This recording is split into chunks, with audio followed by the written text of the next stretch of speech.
आज आपण महाराष्ट्राचा भूगोल या विषयाच्या अभ्यासक्रमाला सुरुवात करणार आहोत. महाराष्ट्राच्या भूगोल या विषयाच्या अभ्यासक्रमाचा जर विचार केला तर आज सर्व परीक्षांमध्ये महाराष्ट्र शासनामार्फत MPSC मार्फत घेतल्या जाणाऱ्या सर्व स्पर्धा परीक्षांमध्ये महाराष्ट्राच्या भूगोलावरती प्रश्न विचारलेले असतात. प्रामुख्याने राज्यसेवा पूर्व परीक्षा, राज्यसेवा मुख्य परीक्षा, PSI STI असिस्टंट पूर्व परीक्षा, मुख्य परीक्षा यामध्ये महाराष्ट्राच्या भूगोलावरती प्रश्न अगदी खोलवर जाऊन विचारले जातात. आणि यासाठी आज आपण महाराष्ट्राच्या भूगोलामधील परीक्षेच्या दृष्टिकोनामधून विचारला जाणारा प्रश्न, MPSCने आपल्याला उपलब्ध करून दिलेला महाराष्ट्राचा भूगोलाचा अभ्यासक्रमामधील घटक या सर्वांचा या ठिकाणी अभ्यास करणार आहोत. आणि प्रत्येक घटकाची, प्रत्येक प्रकरणाची, आयोगामार्फत दिल्या जाणाऱ्या या विषयामधील प्रत्येक घटकाची आपण अगदी खोलवर जाऊन सोप्या पद्धतीने तयारी करणार आहोत, जेणेकरून हा विषय पूर्णपणे आपल्याला समजावून घेता येईल. महाराष्ट्राच्या भूगोलाचा अभ्यास करताना अगदी सुरुवातीपासून आपण महाराष्ट्राच्या भूगोलाचा अभ्यास करूयात. म्हणजे भारतीय उपखंडापासून सुरुवात करूयात. भारतीय उपखंड कुठून कुठपर्यंत पसरलेला आहे, भारतीय उपखंडामध्ये कोणत्या देशांचा समावेश होतो, भारतामध्ये महाराष्ट्राचा नेमकं महत्त्व काय आहे, त्याच्यानंतर महाराष्ट्राची सध्याची असणारी रचना, ज्यावेळी महाराष्ट्राची निर्मिती झाली होती त्यावेळीची रचना आणि आत्ताच्या रचनेमधील फरक आपण या ठिकाणी समजावून घेणार आहोत. त्याचबरोबर या विषयामधील वेगवेगळे घटक आपण अभ्यासणार आहोत. सुरुवातीला आपण भारतीय उपखंडापासून सुरुवात करूयात. आपल्याला माहिती असलं पाहिजे की भारतीय उपखंड कुठून कुठपर्यंत पसरलेला आहे. याचा जर आपण विचार केला तर हिमालयाच्या दक्षिणेकडं हिंदी महासागरापर्यंत पसरलेला आशियाचा जो भूभाग आहे याला भारतीय उपखंड म्हणून ओळखलं जातं.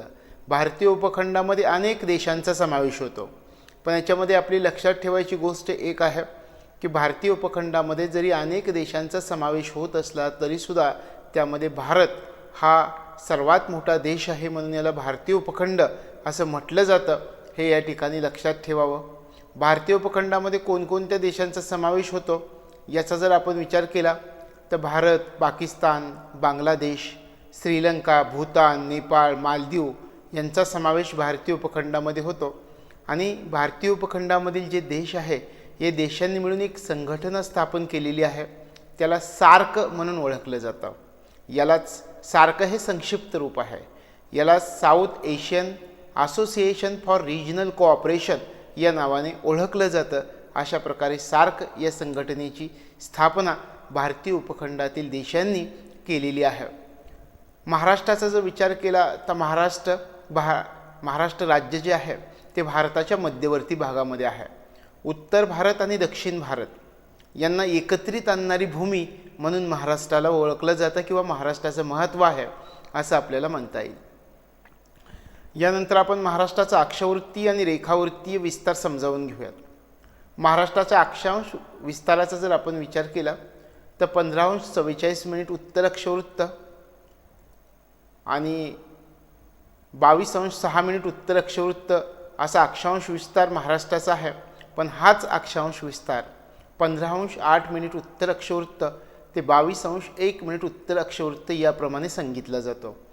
रेखांश विस्ताराचा जर विचार केला तर 72°6' पूर्व रेखावृत्त ते 80°9' पूर्व रेखावृत्त हे महाराष्ट्राचा रेखांश विस्तार आहे. म्हणजे महाराष्ट्राचा अक्षांश विस्तार आणि रेखांश विस्तार आपल्याला माहिती असणं गरजेचं आहे. महाराष्ट्राचा आकार जर तुम्ही नकाशामध्ये पाहिलेला असेल तर महाराष्ट्राचा आकार त्रिकोणाकृती दिसतो. हा आकार दक्षिणेकडे चिंचोळा होत गेलेला आहे, तो उत्तरेकडे रुंद होत गेलेला आपल्याला दिसून येतो. पाया कोकणामध्ये आणि निमुळतटोक पूर्वेला गोंदियाकडे आपल्याला दिसतात. पश्चिमेला अरबी समुद्र आहे आणि अरबी समुद्रापासून पूर्वेला पूर्व घाटापर्यंत महाराष्ट्र पसरलेला आहे. अशा प्रकारे महाराष्ट्राचा आकार हा त्रिकोणाकृती आकार म्हणून ओळखला जातो. त्यानंतर महाराष्ट्राची लांबी, रुंदी आणि क्षेत्रफळ याविषयी आपण विचार करूयात. पश्चिम पूर्व लांबी 800 किलोमीटर आहे, दक्षिणोत्तर रुंदी 720 किलोमीटर आहे आणि क्षेत्रफळाचा जर विचार केला तर महाराष्ट्राचा आपल्या देशामध्ये तिसरा क्रमांक क्षेत्रफळाच्या बाबतीमध्ये लागतो। महाराष्ट्राचं क्षेत्रफळ 3,07,713 चौरस किलोमीटर एवढं महाराष्ट्राचं क्षेत्रफळ आहे। या ठिकाणी आपण म्हणतो की क्षेत्रफळाच्या दृष्टीनं तिसरा क्रमांक लागतो। तर भारतामध्ये पहिला क्रमांक राजस्थान राज्याचा आहे। राजस्थानचं क्षेत्रफळ 3,42,239 चौरस किलोमीटर आणि मध्य प्रदेश दुसरा क्रमांक, याचं क्षेत्रफळ 3,08,346 चौरस किलोमीटर। याच्या खालोखाल तिसरा क्रमांक महाराष्ट्राचा आहे 3,07,713 चौरस किलोमीटर। अशा प्रकारे क्षेत्रफळाच्या दृष्टीनं महाराष्ट्राचा भारतामध्ये तिसरा क्रमांक लागतो। महाराष्ट्रानं देशाचा जे एकूण क्षेत्रफळ आहे त्या क्षेत्रफळापैकी 9.36% एवढा प्रदेश व्यापलेला आहे। आता आपण महाराष्ट्राच्या नैसर्गिक सीमांचा विचार करूयात। महाराष्ट्राच्या जर आपण नैसर्गिक सीमांचा विचार केला तर महाराष्ट्राच्या पूर्वेला चिरोली टेकड्या, गायकुरी आणि बांबरागड डोंगर ह्या महाराष्ट्राच्या पूर्वेच्या नैसर्गिक सीमा आहेत। या ठिकाणी आपण उल्लेख करतोय की पूर्वेला असणाऱ्या नैसर्गिक सीमा चिरोली टेकड्या, गायखुरी आणि भामरागड डोंगर ह्या पूर्वेच्या नैसर्गिक सीमा, पश्चिमेला अरबी समुद्र आहे, दक्षिण पठारावरती हिरण्यकेशी नदी आणि कोकणामध्ये तेरेखोल नदी आहे, उत्तरेला सातपुडा पर्वतरांगा आहेत, वायव्य भागामध्ये सातमाळा डोंगररांगा, गाळणा टेकड्या आणि सातपुडा पर्वतरांगेमधील अक्राणी टेकड्या आणि त्याच्या पूर्वेला गाविलगड टेकड्या आहेत, ईशान्येला दरकेसा टेकड्या येतात। अशा प्रकारे या महाराष्ट्राच्या नैसर्गिक सीमा आपल्याला सांगता येतील। आता आपण महाराष्ट्राच्या राजकीय सीमा आणि सरहद्दी समजावून घेऊयात। राजकीय सीमा आणि सरहद्दींचा जर विचार केला तर महाराष्ट्राच्या पूर्वेला छत्तीसगड राज्य आहे, दक्षिणेला कर्नाटक आणि गोवा ही राज्य येतात, उत्तरेला मध्य प्रदेश, वायव्य भागात गुजरात आणि दादरा नगर हवेली संघराज्य क्षेत्र, आग्नेयेस तेलंगणा राज्याच्या सीमारेषा आहेत। अशा प्रकारे महाराष्ट्राच्या राजकीय सीमा आणि सरहद्दी आहेत। महाराष्ट्राच्या सरहद्दीवरील तालुक्यांचा जर विचार केला तर सर्वात उत्तरेकडील तालुका, आज जर आपल्याला परीक्षेच्या दृष्टीनं हे आपल्याला लक्षात ठेवावं लागेल, सर्वात उत्तरेकडील तालुका कोणता, सर्वात दक्षिणेकडील तालुका कोणता, सर्वात पूर्वेकडील तालुका कोणता। सर्वात उत्तरेकडील तालुक्याचा जर विचार केला तर नंदुरबार जिल्ह्यामधील धडगाव अक्राणी हा सर्वात उत्तरेकडील तालुका ओळखला जातो। सर्वात दक्षिणेकडील तालुका म्हणून सिंधुदुर्ग जिल्ह्यामधील कसई दोडामार्ग हा सर्वात दक्षिणेकडील तालुका आहे आणि सर्वात पूर्वेकडील तालुक्याचा जर विचार केला तर गडचिरोली जिल्ह्यामधील भामरागड हा सर्वात पूर्वेकडील तालुका म्हणून ओळखला जातो। अशा प्रकारे महाराष्ट्राच्या सरहद्दीवरील तालुके आपल्याला लक्षात ठेवावे लागतील। यानंतर महाराष्ट्राच्या सरहद्दी कोणकोणत्या राज्यांना भिडलेल्या आहेत हे आपल्याला समजावून घ्यायचं आहे। पूर्वेला छत्तीसगड राज्य आहे आणि छत्तीसगड राज्याशी गोंदिया आणि गडचिरोली जिल्ह्यांच्या सरहद्दी आहेत। दक्षिणेला कर्नाटक राज्य आहे, कर्नाटकला सिंधुदुर्ग, कोल्हापूर, सांगली, सोलापूर तसेच उस्मानाबाद आणि लातूर या जिल्ह्यांच्या सीमा कर्नाटक राज्याला भिडलेल्या आहेत। दक्षिणेला गोवा राज्याबरोबर सिंधुदुर्ग जिल्ह्यांची सरहद्द आहे। उत्तरेकडे मध्य प्रदेश राज्याबरोबर नंदुरबार, धुळे, जळगाव, बुलढाणा, अमरावती, नागपूर, भंडारा, गोंदिया या जिल्ह्यांच्या सरहद्दी उत्तरेकडे मध्य प्रदेश राज्याबरोबर भिडलेल्या आहे। वायव्येला गुजरात राज्याला ठाणे, नाशिक, धुळे आणि नंदुरबार जिल्ह्यांच्या सरहद्दी भिडतात। याशिवाय केंद्रशासित प्रदेश दादरा आणि नगर हवेलीशी ठाणे जिल्ह्याची सरहद्द आहे। आग्नेयेला तेलंगणा राज्याशी गडचिरोली, चंद्रपूर, यवतमाळ आणि नांदेड या जिल्ह्यांच्या सरहद्दी आहेत। अशा प्रकारे आपल्याला आपल्या महाराष्ट्राच्या सरहद्दी कोणकोणत्या राज्यांना भिडलेल्या आहेत याप्रमाणे सांगता येतील। यानंतर आता आपण सुरुवातीच्या काळामध्ये महाराष्ट्र राज्याच्या निर्मितीच्या वेळी राजकीय स्वरूप नेमकं कसं होतं हे समजावून घेऊयात। 1 मे 1960ला महाराष्ट्र राज्याची निर्मिती झाली। ज्यावेळी महाराष्ट्र राज्याची निर्मिती झाली त्यावेळी महाराष्ट्रामध्ये 26 जिल्हे, 235 तालुके, 289 शहरं आणि 3577 खेडी होती।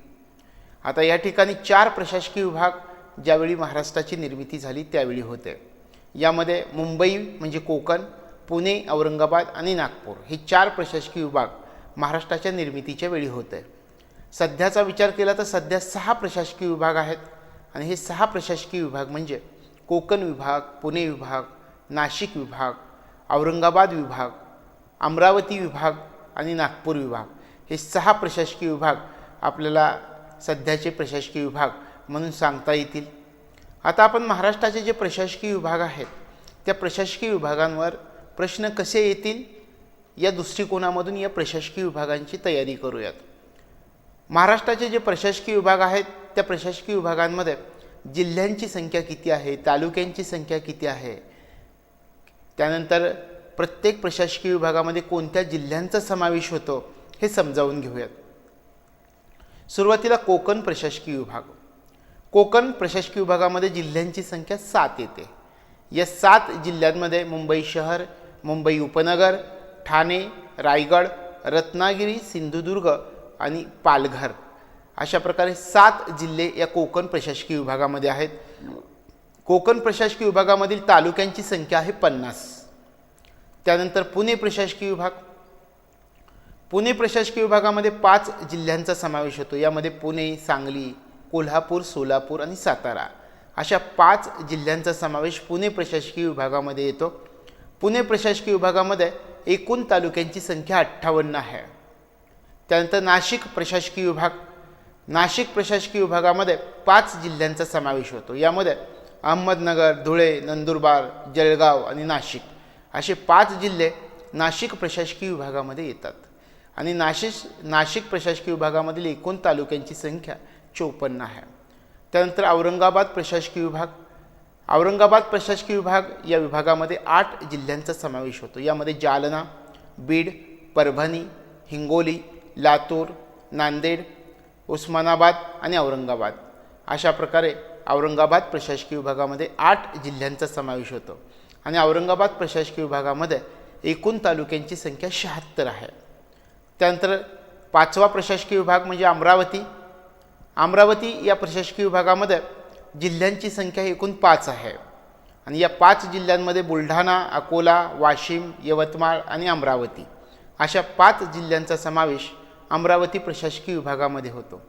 आणि अमरावती प्रशासकीय विभागामध्ये तालुक्यांची संख्या एकूण 56 एवढी आहे. आणि नागपूर प्रशासकीय विभागाचा विचार केला तर नागपूर प्रशासकीय विभागामध्ये एकूण 6 जिल्ह्यांचा समावेश होतो.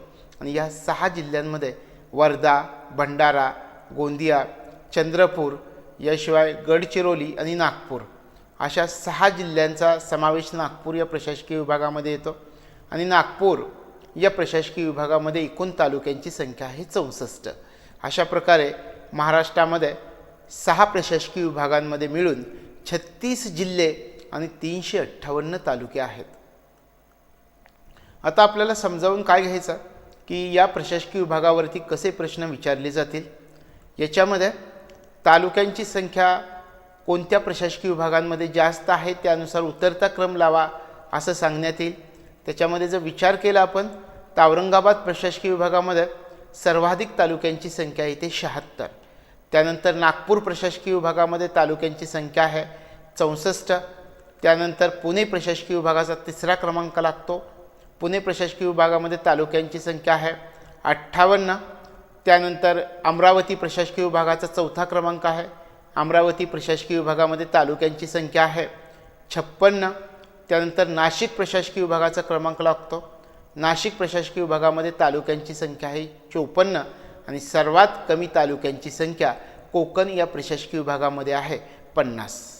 म्हणजे सर्वात जास्त तालुके कोणत्या प्रशासकीय विभागामध्ये आहेत तर औरंगाबाद 76 तालुक्यांचा समावेश होतो. आणि सर्वात कमी तालुके कोणत्या प्रशासकीय विभागामध्ये आहेत तर ते कोकण प्रशासकीय विभागामध्ये 50 तालुक्यांचा समावेश होतो.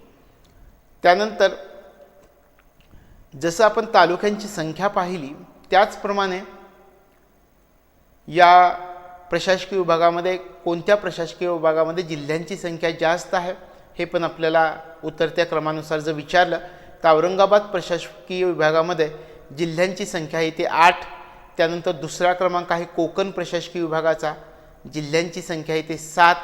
त्यानंतर 3रा क्रमांक जिल्ह्यांच्या संख्येबाबत नागपूरचा लागतो. नागपूर प्रशासकीय विभागामध्ये जिल्ह्यांची संख्या आहे 6.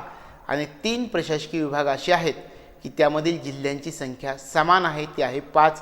ते आहे पुणे, नाशिक, आणि अमरावती हे 3 प्रशासकीय विभाग, पुणे, नाशिक आणि अमरावती या 3ही प्रशासकीय विभागांमध्ये तालुक्यांची संख्या, जिल्ह्यांची संख्या जी आहे ती आहे 5. अशा प्रकारे जिल्ह्यांचा उतरता क्रम आणि तालुक्यांच्या संख्येनुसार उतरता क्रम आपल्याला विचारला जाईल. आपण या ठिकाणी पुन्हा एकदा छोटीशी रिव्हिजन करूयात. महाराष्ट्र राज्याच्या स्थापनेच्या वेळी 4 प्रशासकीय विभाग होते. सद्यस्थितीमध्ये महाराष्ट्राचे एकूण 6 प्रशासकीय विभाग आहेत. 7वा नियोजित प्रशासकीय विभाग कोणता आहे ते लक्षात ठेवावं. 7वा नियोजित प्रशासकीय विभाग नांदेड आहे. याची घोषणा 5 जानेवारी 2009ला करण्यात आलेली आहे. या नांदेड प्रशासकीय विभाग जो नियोजित आहे त्याचं सध्या कामकाज औरंगाबाद प्रशासकीय विभागामध्ये सुरू आहे. सर्वात जास्त जिल्हे असणारा प्रशासकीय विभाग आपण पाहिला औरंगाबाद. सर्वाधिक लोकसंख्या असणारा प्रशासकीय विभाग विचारला तर सर्वाधिक लोकसंख्या असणारा प्रशासकीय विभाग कोकण आहे. सर्वात जास्त तालुके असणारा प्रशासकीय विभाग औरंगाबाद आहे. सर्वात कमी तालुके असणारा प्रशासकीय विभाग कोकण आहे. अशा प्रकारे आपल्याला लक्षात ठेवावं लागेल. त्याचबरोबर असंही आपल्याला प्रशासकीय विभागांबाबत प्रश्न विचारला जाईल की प्रशासकीय विभागातील जिल्ह्यांचा क्षेत्रफळानुसार उतरता क्रम लावा. म्हणजे प्रत्येक प्रशासकीय विभागामध्ये जे जिल्हे आहेत त्या जिल्ह्यांचा क्षेत्रफळानुसार उतरता क्रम आपल्याला लक्षात ठेवावा लागणार आहे. सुरुवातीला आपण औरंगाबाद प्रशासकीय विभागाबद्दल विचार करूयात. औरंगाबाद प्रशासकीय विभागाचा जर विचार केला तर सर्वात जास्त क्षेत्रफळ औरंगाबाद प्रशासकीय विभागामध्ये बीड जिल्ह्याचं आहे.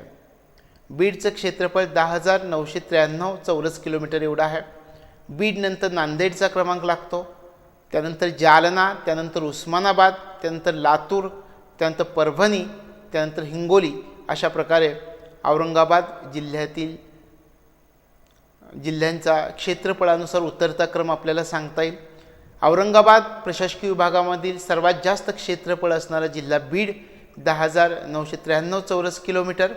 आणि त्यानंतर मुंबई प्रशासकीय विभागामधील सर्वात जास्त क्षेत्रफळांचे जिल्हे, क्षेत्रफळानुसार क्रम जर लावला तर मुंबई प्रशासकीय विभागामधील सर्वात जास्त क्षेत्रफळ असणारा जिल्हा आहे रत्नागिरी, ज्याचं क्षेत्रफळ 8,208 चौरस किलोमीटर एवढं आहे. त्यानंतर रत्नागिरीनंतर रायगड, पालघर, सिंधुदुर्ग आणि ठाणे, मुंबई उपनगर आणि मुंबई शहर असा क्रमांक लागतो. मुंबईमधील जिल्ह्यांचा क्षेत्रफळानुसार उतरता क्रम. मुंबई प्रशासकीय विभागामधील क्षेत्रफळानुसार सर्वात मोठा जिल्हा रत्नागिरी. मुंबई प्रशासकीय विभागामधील क्षेत्रफळानुसार सर्वात कमी असणारा जिल्हा मुंबई शहर. क्षेत्रफळ आहे फक्त 157 चौरस किलोमीटर. त्यानंतर नागपूर प्रशासकीय विभागाचा विचार केला तर नागपूर प्रशासकीय विभागामधील गडचिरोली हा सर्वात जास्त क्षेत्रफळ असणारा जिल्हा आहे. गडचिरोलीचं क्षेत्रफळ 14,412 किलोमीटर चौरस किलोमीटर एवढं आहे. गडचिरोलीनंतर चंद्रपूर 11,443 किलोमीटर. त्यानंतर नागपूर 9,897 चौरस किलोमीटर. त्यानंतर वर्धा 6,309 चौरस किलोमीटर. त्यानंतर गोंदिया 5,431 चौरस किलोमीटर. त्यानंतर भंडारा 4,087 चौरस किलोमीटर. अशा प्रकारे नागपूर प्रशासकीय विभागामधील जिल्ह्यांचा क्षेत्रफळानुसार उतरता क्रम लागतो. नागपूर प्रशासकीय विभागामधील क्षेत्रफळानुसार सर्वात मोठा जिल्हा गडचिरोली 14,412 चौरस किलोमीटर क्षेत्रफळ. नागपूर प्रशासकीय विभागामधील क्षेत्रफळानं सर्वात कमी असणारा जिल्हा भंडारा, ज्याचं क्षेत्रफळ आहे 4,087 चौरस किलोमीटर. त्यानंतर अमरावती प्रशासकीय विभाग. अमरावती प्रशासकीय विभागाचा जर विचार केला तर अमरावती प्रशासकीय विभागामध्ये सर्वात जास्त क्षेत्रफळ असणारा जिल्हा आहे यवतमाळ, ज्याचं क्षेत्रफळ आहे 13,582 चौरस किलोमीटर. यवतमाळनंतर अमरावती 12,210 चौरस किलोमीटर. यानंतर बुलढाणा 9,661 चौरस किलोमीटर. यानंतर अकोला 5,429 चौरस किलोमीटर. आणि यानंतर वाशिम 5,150 चौरस किलोमीटर. अशा प्रकारे अमरावती प्रशासकीय विभागामधील क्षेत्रफळानुसार सर्वात मोठा जिल्हा आहे यवतमाळ, ज्याचं क्षेत्रफळ 13,582 चौरस किलोमीटर आहे. अमरावती प्रशासकीय विभागामधील क्षेत्रफळानं सर्वात लहान जिल्हा आहे वाशिम 5,150 चौरस किलोमीटर. त्यानंतर नाशिक प्रशासकीय विभाग येतो. नाशिक प्रशासकीय विभागामधील क्षेत्रफळानं सर्वात मोठा जिल्हा आहे अहमदनगर, 17,848 एवढं चौरस किलोमीटर क्षेत्रफळ आहे अहमदनगर जिल्ह्याचं. त्यानंतर अहमदनगरनंतर नाशिक 15,530 चौरस किलोमीटर, जळगाव 11,765 चौरस किलोमीटर, धुळे 7,195 चौरस किलोमीटर आणि नंदुरबार 5,955 चौरस किलोमीटर. अशा प्रकारे या नाशिक प्रशासकीय विभागामधील क्षेत्रफळानं सर्वात मोठा जिल्हा अहमदनगर, ज्याचं क्षेत्रफळ 17,048 चौरस किलोमीटर आहे. आणि या नाशिक प्रशासकीय विभागामधील क्षेत्रफळानुसार सर्वात लहान जिल्हा आहे नंदुरबार, ज्याचं क्षेत्रफळ आहे 5,955 चौरस किलोमीटर. त्यानंतर पुणे प्रशासकीय विभागाचा जर विचार केला तर पुणे प्रशासकीय विभागामधील क्षेत्रफळानुसार सर्वात मोठा जिल्हा आहे पुणे, ज्याचं क्षेत्रफळ 15,643 चौरस किलोमीटर आहे. त्यानंतर सोलापूर 14,895 चौरस किलोमीटर, त्यानंतर सातारा 10,480 चौरस किलोमीटर, त्यानंतर सांगली 8,572 चौरस किलोमीटर, यानंतर कोल्हापूर 7,685 चौरस किलोमीटर. अशा प्रकारे पुणे प्रशासकीय विभागामधील सर्वात मोठा क्षेत्रफळानुसार असणारा जिल्हा पुणे आहे, ज्याचं क्षेत्रफळ 15,643 चौरस किलोमीटर आहे. आणि पुणे प्रशासकीय विभागामधील क्षेत्रफळानुसार सर्वात लहान असणारा जिल्हा कोल्हापूर आहे, ज्याचं क्षेत्रफळ 7,685 चौरस किलोमीटर आहे. अशा प्रकारे आपल्याला प्रशासकीय महाराष्ट्रामधील जे 6 प्रशासकीय विभाग आहेत या प्रशासकीय विभागांबद्दल प्रश्न विचारले जाऊ शकतात. या दृष्टिकोनामधूनही विचार करायला हवा. आता आपण या ठिकाणी प्रत्येक जिल्ह्याचं क्षेत्रफळ पाहिलं. कदाचित प्रश्न असाही विचारला जाईल की महाराष्ट्रामधील जिल्ह्यांचा क्षेत्रफळानुसार क्रम लावा. तर महाराष्ट्रातील जिल्ह्यांचं क्षेत्रफळसुद्धा माहीत असणं आपल्याला गरजेचं आहे. यानंतर आपण महाराष्ट्रामधील जिल्हानिहाय तालुक्यांची संख्या पाहणार आहोत. याच्यावरती कसा प्रश्न विचारला जाईल हे आपण सुरुवातीला लक्षामध्ये घेऊयात. प्रश्न असा आहे की महाराष्ट्रातील कोणता असा एक जिल्हा आहे की त्या जिल्ह्यामध्ये एकही तालुक्याचा समावेश होत नाही. महाराष्ट्रामध्ये मुंबई शहर असा जिल्हा आहे की त्या जिल्ह्यामध्ये एकाही तालुक्याचा समावेश होत नाही. अशा प्रकारे त्यानंतर सर्वात कमी तालुके असणाऱ्या तालुक्यांचा क्रम लावा असाही विचारला जाईल आणि सर्वात जास्त तालुके असणाऱ्या जिल्ह्यांचा क्रम लावा असाही प्रश्न या बाबतीमध्ये विचारला जाईल. या दृष्टिकोनामधून या आपल्या जिल्हानिहाय तालुक्यांची संख्या आणि तालुके आपल्या लक्षामध्ये असणं गरजेचं आहे, कारण प्रत्येक मार्क आता आपल्याला परीक्षेमध्ये महत्त्वाचा आहे. आपण म्हटलं की मुंबई शहर हा असा जिल्हा आहे की ज्यामध्ये एकाही तालुक्याचा समावेश होत नाही. त्यानंतर मुंबई उपनगर 3 तालुके येतात. त्यानंतर धुळे या जिल्ह्यामध्ये 4 तालुके येतात. हिंगोली जिल्ह्यामध्ये 5 तालुक्यांचा समावेश होतो. नंदुरबार आणि वाशिम हे 2 जिल्हे असे आहेत की या 2 जिल्ह्यांमध्ये 6 तालुके येतात. त्यानंतर अकोला, भंडारा आणि ठाणे हे 3 जिल्हे असे आहेत की या 3ही जिल्ह्यांमध्ये 7 तालुक्यांचा समावेश होतो. त्यानंतर पालघर, सिंधुदुर्ग, जालना, उस्मानाबाद, वर्धा आणि गोंदिया हे 6 जिल्हे. पुन्हा एकदा पहा कोणते 6 जिल्हे आहेत. पालघर, सिंधुदुर्ग, जालना, उस्मानाबाद, वर्धा आणि गोंदिया या 6 जिल्ह्यांमध्ये तालुक्यांची संख्या समान आहे, ती आहे 8. त्यानंतर रत्नागिरी आणि औरंगाबाद आणि परभणी हे 3 जिल्हे, रत्नागिरी, औरंगाबाद आणि परभणी या 3ही जिल्ह्यांमध्ये तालुक्यांची संख्या समान आहे, ती आहे 9. त्यानंतर लातूर आणि सांगली, लातूर आणि सांगलीचा विचार केला तर या 2 जिल्ह्यांमध्ये तालुक्यांची संख्या समान येते, ती संख्या आहे 10. त्यानंतर सातारा, सोलापूर आणि बीड, सातारा, सोलापूर आणि बीडचा जर विचार केला तर या 3ही जिल्ह्यांमध्ये तालुक्यांची संख्या समान आहे, ती आहे 11. त्यानंतर कोल्हापूर याचा जर विचार केला तर कोल्हापूर या जिल्ह्यामध्ये तालुक्यांची संख्या येते 12. कोल्हापूर बरोबरच गडचिरोली हाही जिल्हा असा आहे की ज्याच्यामध्ये तालुक्यांची संख्या आहे 12. त्यानंतर बुलढाणा या जिल्ह्यामध्ये तालुक्यांची संख्या आहे 13. त्यानंतर पुणे, अहमदनगर, नागपूर आणि अमरावती. आता या ठिकाणी आपण म्हणतोय पुणे, अहमदनगर, नागपूर, अमरावती या चारही जिल्ह्यांमध्ये तालुक्यांची संख्या समान आहे, जी आहे 14. त्यानंतर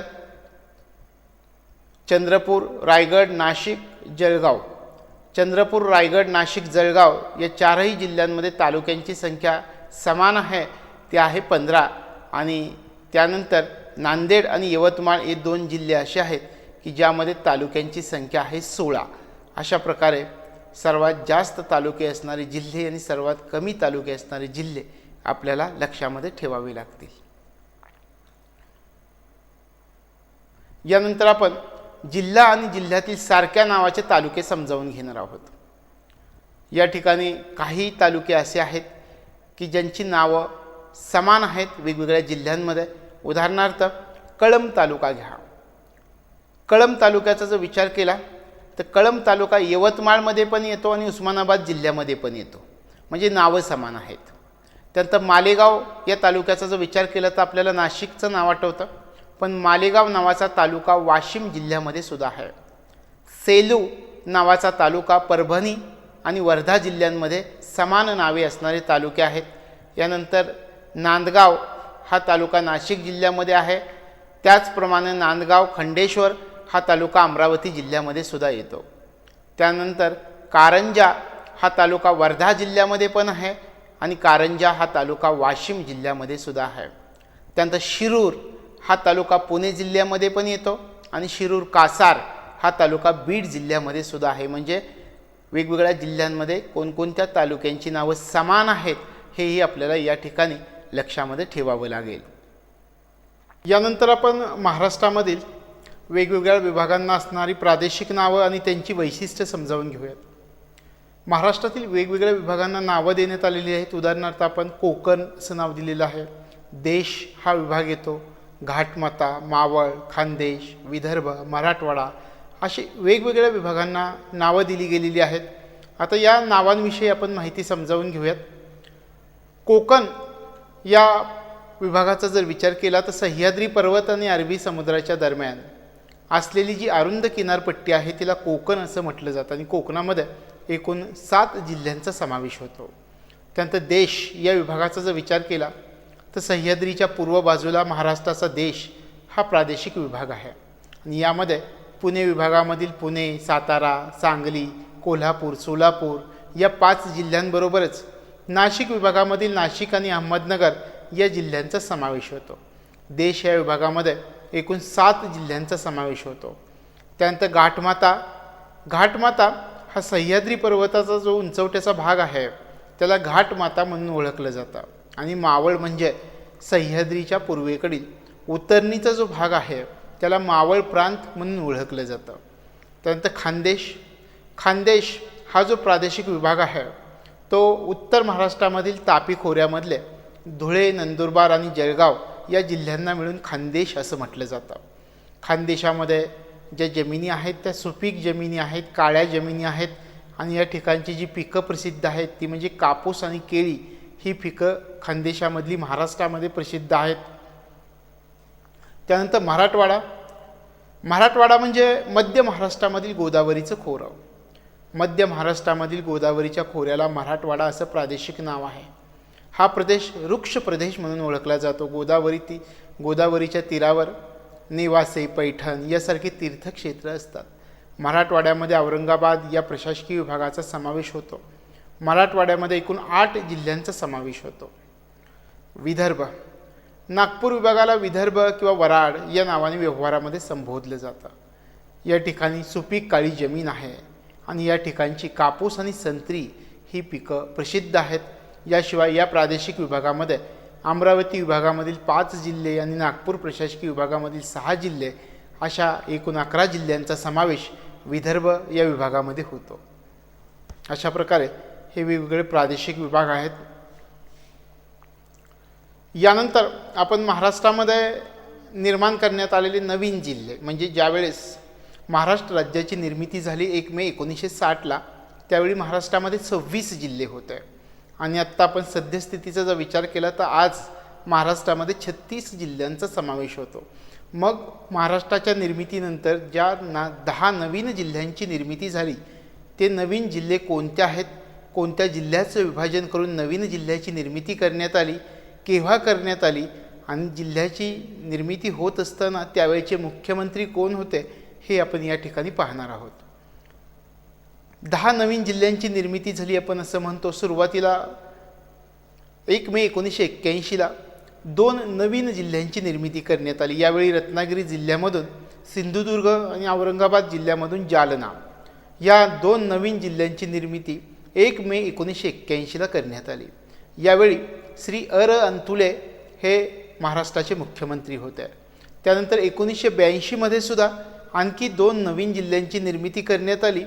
यावेळी 16 ऑगस्ट 1982ला उस्मानाबाद जिल्ह्यामधून लातूर आणि 26 ऑगस्ट 1982ला चंद्रपूर जिल्ह्यामधून गडचिरोली या 2 नवीन जिल्ह्यांची निर्मिती 1982मध्ये करण्यात आली. यावेळी महाराष्ट्राचे मुख्यमंत्री श्री बाबासाहेब भोसले हे होते. त्यानंतर बृहन्मुंबई या जिल्ह्यामधून मुंबई उपनगर या नवीन जिल्ह्याची निर्मिती 1990मध्ये करण्यात आली. यावेळी महाराष्ट्राचे मुख्यमंत्री श्री शरद पवार हे होते. त्यानंतर 1 जुलै 1998 या दिवशी आणखी 2 नवीन जिल्ह्यांची निर्मिती महाराष्ट्रामध्ये करण्यात आली. यावेळी अकोला जिल्ह्यामधून वाशिम आणि धुळे जिल्ह्यामधून नंदुरबार या 2 नवीन जिल्ह्यांची निर्मिती यावेळी करण्यात आली. यावेळी महाराष्ट्राचे मुख्यमंत्री मनोहर जोशी हे होते. त्यानंतर 1 मे 1999 या दिवशी पुन्हा नवीन 2 जिल्ह्यांची निर्मिती करण्यात आली. यावेळी भंडारा जिल्ह्यातून गोंदिया आणि परभणी जिल्ह्यामधून हिंगोली या 2 नवीन जिल्ह्यांची निर्मिती 1 मे 1999ला करण्यात आली. यावेळी महाराष्ट्राचे मुख्यमंत्री श्री नारायण राणे हे होते. त्यानंतर अगदी अलीकडच्या कालावधीमध्ये म्हणजे 1 ऑगस्ट 2014ला ठाणे जिल्ह्यामधून पालघर या नवीन जिल्ह्याची निर्मिती करण्यात आली. यावेळी महाराष्ट्राचे मुख्यमंत्री श्री पृथ्वीराज चव्हाण होते. अशा प्रकारे महाराष्ट्राच्या निर्मितीनंतर म्हणजे 1 मे 1960 नंतर नवीन 10 जिल्ह्यांची निर्मिती केली गेलेली आहे. यामध्ये हे नवीन 10 जिल्हे म्हणजे सिंधुदुर्ग, जालना, लातूर, गडचिरोली, मुंबई उपनगर, वाशिम, नंदुरबार याशिवाय गोंदिया, हिंगोली, पालघर हे ते 10 नवीन जिल्हे आहेत. या 10 नवीन जिल्ह्यांची निर्मिती महाराष्ट्राच्या निर्मितीनंतर करण्यात आलेली आहे. यानंतर कुलाबा जिल्ह्याचं नाव बदललं गेलं. हे केव्हा बदललं गेलं हे पण आपल्या लक्षामध्ये असणं गरजेचं आहे. कुलाबा जिल्ह्याचं नाव बदलून ते रायगड जिल्हा असं 1 जानेवारी 1981ला करण्यात आलं. त्यानंतर द्विभाषिक मुंबई राज्याची स्थापना लक्षात ठेवावी 1 नोव्हेंबर 1956ला स्थापना करण्यात आली. त्यानंतर महाराष्ट्र राज्याची स्थापना झाली 1 मे 1960 रोजी. अशा प्रकारे आपल्याला या नवीन जिल्ह्यांच्या निर्मितीविषयी माहिती सांगता येईल. आता आपण महाराष्ट्राच्या प्रमुख प्राकृतिक विभागांविषयी माहिती पाहूयात. यालाच आपण महाराष्ट्राचे प्रमुख रचनात्मक विभाग असंही म्हणतो. महाराष्ट्राचे प्रमुख प्राकृतिक विभाग लक्षात ठेवताना सुरुवातीला एक गोष्ट लक्षात ठेवायची की महाराष्ट्राचे प्रमुख प्राकृतिक जे विभाग आहेत ते आहेत 3. पहिला कोकण किनारपट्टी, दुसरा सह्याद्री पर्वत किंवा पश्चिम घाट, सह्याद्रीच्या आणि सातपुडाच्या पर्वताच्या रांगा, आणि तिसरा म्हणजे महाराष्ट्र पठार किंवा दख्खनचा पठारी प्रदेश किंवा देश. अशा प्रकारे महाराष्ट्राचे प्रमुख 3 रचनात्मक किंवा प्राकृतिक विभाग पडतात. आणि या 3 प्रमुख रचनात्मक किंवा प्राकृतिक विभागांविषयी आपण आता सविस्तर माहिती समजावून घेऊयात. सुरुवातीला कोकण किनारपट्टी. महाराष्ट्राच्या पश्चिम भागामध्ये दक्षिणोत्तर पसरलेली लांब आणि चिंचोळी किनारपट्टी कोकण आहे. किनारपट्टीच्या पूर्वेला दक्षिणोत्तर समांतर दिशेनं सह्याद्री पर्वत आहे. पश्चिमेला अरबी समुद्र आहे.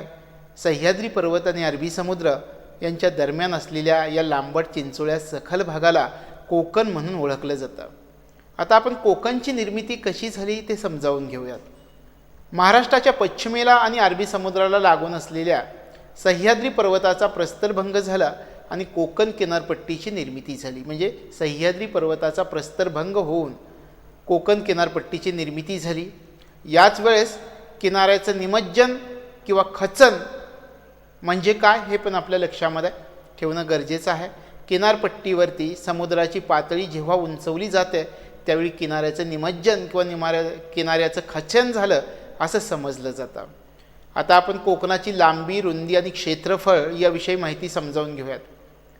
कोकण किनारपट्टीचे दक्षिणोत्तर लांबी जी आहे ती 720 किलोमीटर आहे आणि हे उत्तरेस डहाणूपासून दक्षिणेस वेंगुर्ल्यापर्यंत किंवा उत्तरेला दमणगंगा नदीपासून दक्षिणेस तेरेखोल नदीपर्यंत कोकणचा विस्तार आहे.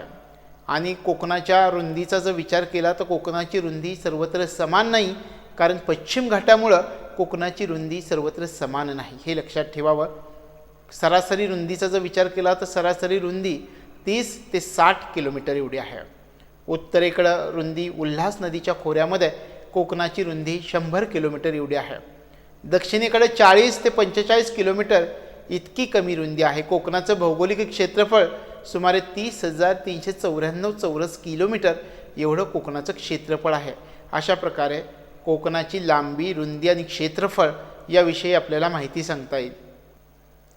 कोकणाच्या प्राकृतिक रचनेचा जर आपण विचार केला तर कोकणचा भाग हा सलग मैदान नाही. कोकणाचा भाग डोंगर दऱ्यांनी व्यापलेला कमी उंचीचा सखल भाग मानला जातो. किनाऱ्याजवळ वाळूचे पट्टे आहेत. किनारपट्टीजवळ सखल भागाची समुद्र सपाटीपासूनची सरासरी उंची सुमारे 15 मीटर एवढी आहे. किनाऱ्यापासून पूर्वेकडे सह्याद्रीच्या पायथ्यापर्यंत उंची सुमारे 250 मीटरपर्यंत वाढते. सह्याद्रीच्या पायथ्याशी उतार मंद स्वरूपाचा आहे. प्रदेशाचा सर्वसाधारण उतार हा पूर्व पश्चिम दिशेनं आहे. यानंतर कोकणचे उपविभाग आपण समजावून घेऊयात. उत्तर कोकण आणि दक्षिण कोकण हे कोकणाचे 2 उपविभाग मानले जातात. पहिला उपविभाग उत्तर कोकण आणि दुसरा उपविभाग दक्षिण कोकण आहे. उत्तर कोकणामध्ये मुंबई उपनगर, ठाणे, रायगड या जिल्ह्यांचा समावेश होतो. दक्षिण कोकणामध्ये रत्नागिरी आणि सिंधुदुर्ग जिल्ह्यांचा समावेश होतो. उत्तर कोकणापेक्षा दक्षिण कोकण जास्त खडकाळ आणि डोंगराळ आहे. यानंतर आपण खलाटी आणि वलाटी यांच्याविषयी माहिती समजावून घेऊयात. सुरुवातीला खलाटी आणि वलाटी हे भाग कशावरून पाडण्यात आलेले आहे हे समजावून घेऊयात. खलाटी आणि वलाटी हे जे 2 भाग आहेत ते कोकणामध्ये उंचीनुसार पाडले गेलेले भाग आहेत. कोकणामध्ये सखल प्रदेशाची उंची पश्चिमेकडून वाढत जात आहे. पश्चिमेकडील अरबी समुद्रालगतचा जो सखल भाग आहे त्याला खलाटी असं म्हणतात आणि खलाटीची समुद्र सपाटीपासूनची उंची फार कमी आहे. या भागाची उंची 5 ते 15 मीटर किंवा यापेक्षा जास्त असते. हा भाग पश्चिम कोकणामध्ये येतो. या भागामध्ये गाळाची चिंचोळी मैदान आहेत. आणि वलाटी या भागाचा जर विचार केला तर खलाटीच्या पूर्वेला जो डोंगराळ भाग येतो त्याला वलाटी असं म्हटलं जातं. या प्रदेशाची साधारण उंची 275 ते 300 मीटरपर्यंत आहे. जसं जसं सह्याद्रीच्या पायथ्यालगत जावं तशी तशी त्याची उंची वाढत जाते. कोकण किनारपट्टीच्या सह्याद्री पर्वताच्या पायथ्यालगतचा भाग म्हणजे वलाटी. हा भाग पूर्व कोकणामध्ये येतो. सह्याद्री पर्वताच्या पश्चिमेकडील भागाचा यामध्ये समावेश होतो. हा भाग जास्त उंच सखल भाग आहे. वेगानं वाहणाऱ्या नद्या, दऱ्याखोऱ्यांचा भाग यांचा समावेश यामध्ये होतो. या भागामध्ये उतार तीव्र स्वरूपाचा आहे. या भागामध्ये शेतीचा विकास कमी प्रमाणामध्ये झालेला दिसून येतो. या भागामध्ये फलोत्पादन मोठ्या प्रमाणावरती केलं जातं. अशा प्रकारे आपल्याला खलाटी आणि वलाटी याविषयी माहिती सांगता येईल. म्हणजे थोडक्यात आपल्याला लक्षामध्ये काय ठेवायचं तर कोकणामध्ये उंचीनुसार खलाटी आणि वलाटी असे 2 भाग पडलेले असून पश्चिमेकडील अरबी समुद्रालगतचा जो सखल भाग आहे त्याला खलाटी म्हणतात आणि खलाटीच्या पूर्वेला जो डोंगराळ भाग येतो त्याला वलाटी असं म्हटलं जातं. आता आपण सर्वाधिक किनारपट्टी असणाऱ्या जिल्ह्यांचा क्रम समजावून घेऊयात. आपण म्हणतो की एकूण किनारपट्टीची लांबी 720 किलोमीटर आहे. तर ही 720 किलोमीटर लांबी कोणकोणत्या जिल्ह्यांना लाभलेली आहे ते आपण उतरत्या क्रमानुसार लक्षामध्ये ठेवूयात. रत्नागिरी जिल्ह्यातला सर्वात जास्त किनारपट्टी लाभलेली असून ती 237 किलोमीटर लांबीची आहे. यानंतर ठाणे जिल्ह्याचा क्रमांक लागतो जो 127 किलोमीटर लांबीचा आहे. त्यानंतर रायगड जिल्हा 122 किलोमीटर, सिंधुदुर्ग जिल्हा 120 किलोमीटर, मुंबई 114 किलोमीटर. एकूण किनारपट्टी 720 किलोमीटर लांबीची आहे. अशा प्रकारे सर्वात जास्त किनारपट्टी रत्नागिरी जिल्ह्याला 237 किलोमीटर लांबीची लाभलेली आहे आणि सर्वात कमी किनारपट्टी मुंबई या जिल्ह्याला 114 किलोमीटर लांबीची लाभलेली आहे. अशा प्रकारे महाराष्ट्राला एकूण किनारपट्टी 720 किलोमीटर लांबीची लाभलेली दिसून येते. यानंतर आपण खाड्यांविषयी माहिती पाहूयात. सुरुवातीला खाडी कशाला म्हणायचं ते समजावून घेऊयात. ज्यावेळी सागराला भरती येते त्यावेळी भरतीचं पाणी नद्यांच्या मुखामधून बऱ्याच आतपर्यंत जातं आणि भरतीचं पाणी नदीच्या मुखापर्यंत जेथपर्यंत आत शिरतं तेवढ्या भागाला खाडी म्हणून ओळखलं जातं. अशा प्रकारे खाडी म्हणजे आपल्या लक्षात काय ठेवायचं, ज्यावेळी सागराला भरती येते त्यावेळी भरतीचं पाणी नद्यांच्या मुखामधून बऱ्याच आतपर्यंत प्रवेश करत असतं आणि भरतीचं पाणी नदीच्या मुखामध्ये जिथंपर्यंत आत प्रवेश करतं तेवढ्या भागाला खाडी म्हणून ओळखलं जातं. जहाज वहनासाठी आणि बंदरे विकासासाठी याचा फायदा होतो. आता महाराष्ट्रातील नद्यांच्या प्रमुख खाड्या आपण लक्षामध्ये घेऊयात. म्हणजे महाराष्ट्रामध्ये असणाऱ्या प्रमुख खाड्या आणि त्या कोणत्या जिल्ह्यामध्ये आहेत ते पाहूयात. डहाणू, वसई, दातिवरे या खाड्या पालघर जिल्ह्यामध्ये येतात. ठाणे ही खाडी ठाणे जिल्ह्यामध्ये येते. मनोरी, मालाड, माहीम या खाड्या मुंबई उपनगर या जिल्ह्यामध्ये येतात. या ठिकाणी मनोरी जी खाडी आहे ती दहिसर नदीच्या मुखाशी येते. त्यानंतर रायगड जिल्ह्याचा जर आपण विचार केला तर रायगड जिल्ह्यामध्ये पनवेल, धरमतर, रोहा, राजापुरी अशा प्रकारच्या खाड्या या रायगड जिल्ह्यामध्ये आहेत. यामध्ये धरमतर खाडी ही पाताळगंगा नदीच्या मुखाशी आहे. त्यानंतर बाणकोट खाडी रायगड आणि रत्नागिरी जिल्ह्यामध्ये येते. केळसी, दाभोळ, जयगड, भाट्टे, पूर्णगड, जैतापूर या ज्या खाड्या आहेत या खाड्या रत्नागिरी जिल्ह्यामध्ये येतात. या ठिकाणी केळसी ही खाडी भारजा नदीच्या मुखाशी आहे. दाभोळ ही खाडी वशिष्ठी नदीच्या मुखाशी आहे. जयगड ही खाडी शास्त्री नदीच्या मुखाशी आहे. बाठ्ठे ही खाडी काजळी नदीच्या मुखाशी आहे. पूर्णगड ही खाडी मुचकुंदी नदीच्या मुखाशी आहे आणि जैतापूर ही खाडी काजवी नदीच्या मुखाशी आहे. अशा प्रकारे रत्नागिरी जिल्ह्यातील या खाड्या आहेत.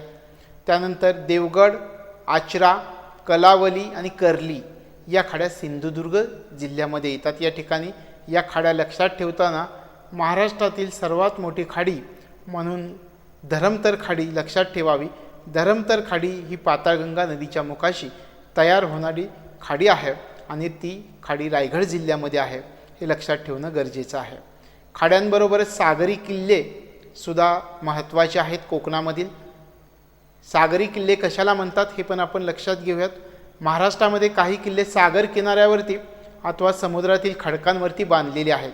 यांना सागरी किल्ले म्हणून ओळखलं जातं. उदाहरणार्थ वसईचा किल्ला, जंजिरा, सुवर्णदुर्ग, विजयदुर्ग, सिंधुदुर्ग हे किल्ले सागरी किल्ले म्हणून ओळखले जातात. बंदरांचा जर विचार केला तर महाराष्ट्राच्या कोकण किनारपट्टीवर मुंबई हे नैसर्गिक आणि आंतरराष्ट्रीय बेट आहे.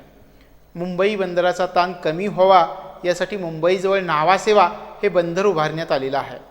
मुंबईच्या दक्षिणेला अलिबाग, मुरुड, श्रीवर्धन, जयगड, रत्नागिरी, मालवण, वेंगुर्ला यासारखी बंदरं आहेत.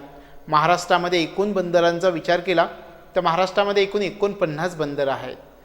यानंतर खनिज तेल साठा ही कोकण किनारपट्टीजवळ सापडलेला आहे. कोकण किनारपट्टीजवळ अरबी समुद्रामध्ये सापडलेला बॉम्बे हाय हा खनिज तेल साठा, तसंच वसई आणि रत्नागिरी येथे सापडलेलं तेल यामुळे कोकणाचा विकास होण्यासाठी मदत झालेली आहे. कोकणामधील बेटांचा जर विचार केला तर सुरुवातीला बेट कशाला म्हणायचं हे पण माहिती असणं गरजेचं आहे. असा भाग जमिनीपासून दुरावलेला असला पाहिजे आणि सर्व बाजूंनी पाण्याने वेढलेला भाग असला पाहिजे. याला बेट म्हणून ओळखलं जातं. आणि बेटांचे सुद्धा 3 प्रकार पडतात. सागर किनाऱ्यावरील, समुद्राअंतर्गत आणि नदी प्रवाहात निर्माण झालेली अशी 3 प्रकार बेटांचे पडतात. महाराष्ट्रातील प्रमुख बेटांचा जर आपण विचार केला तर मुंबई, म्हड, साष्टी ही प्रमुख बेटं मुंबई शहर आणि उपनगर या जिल्ह्यामध्ये आहेत.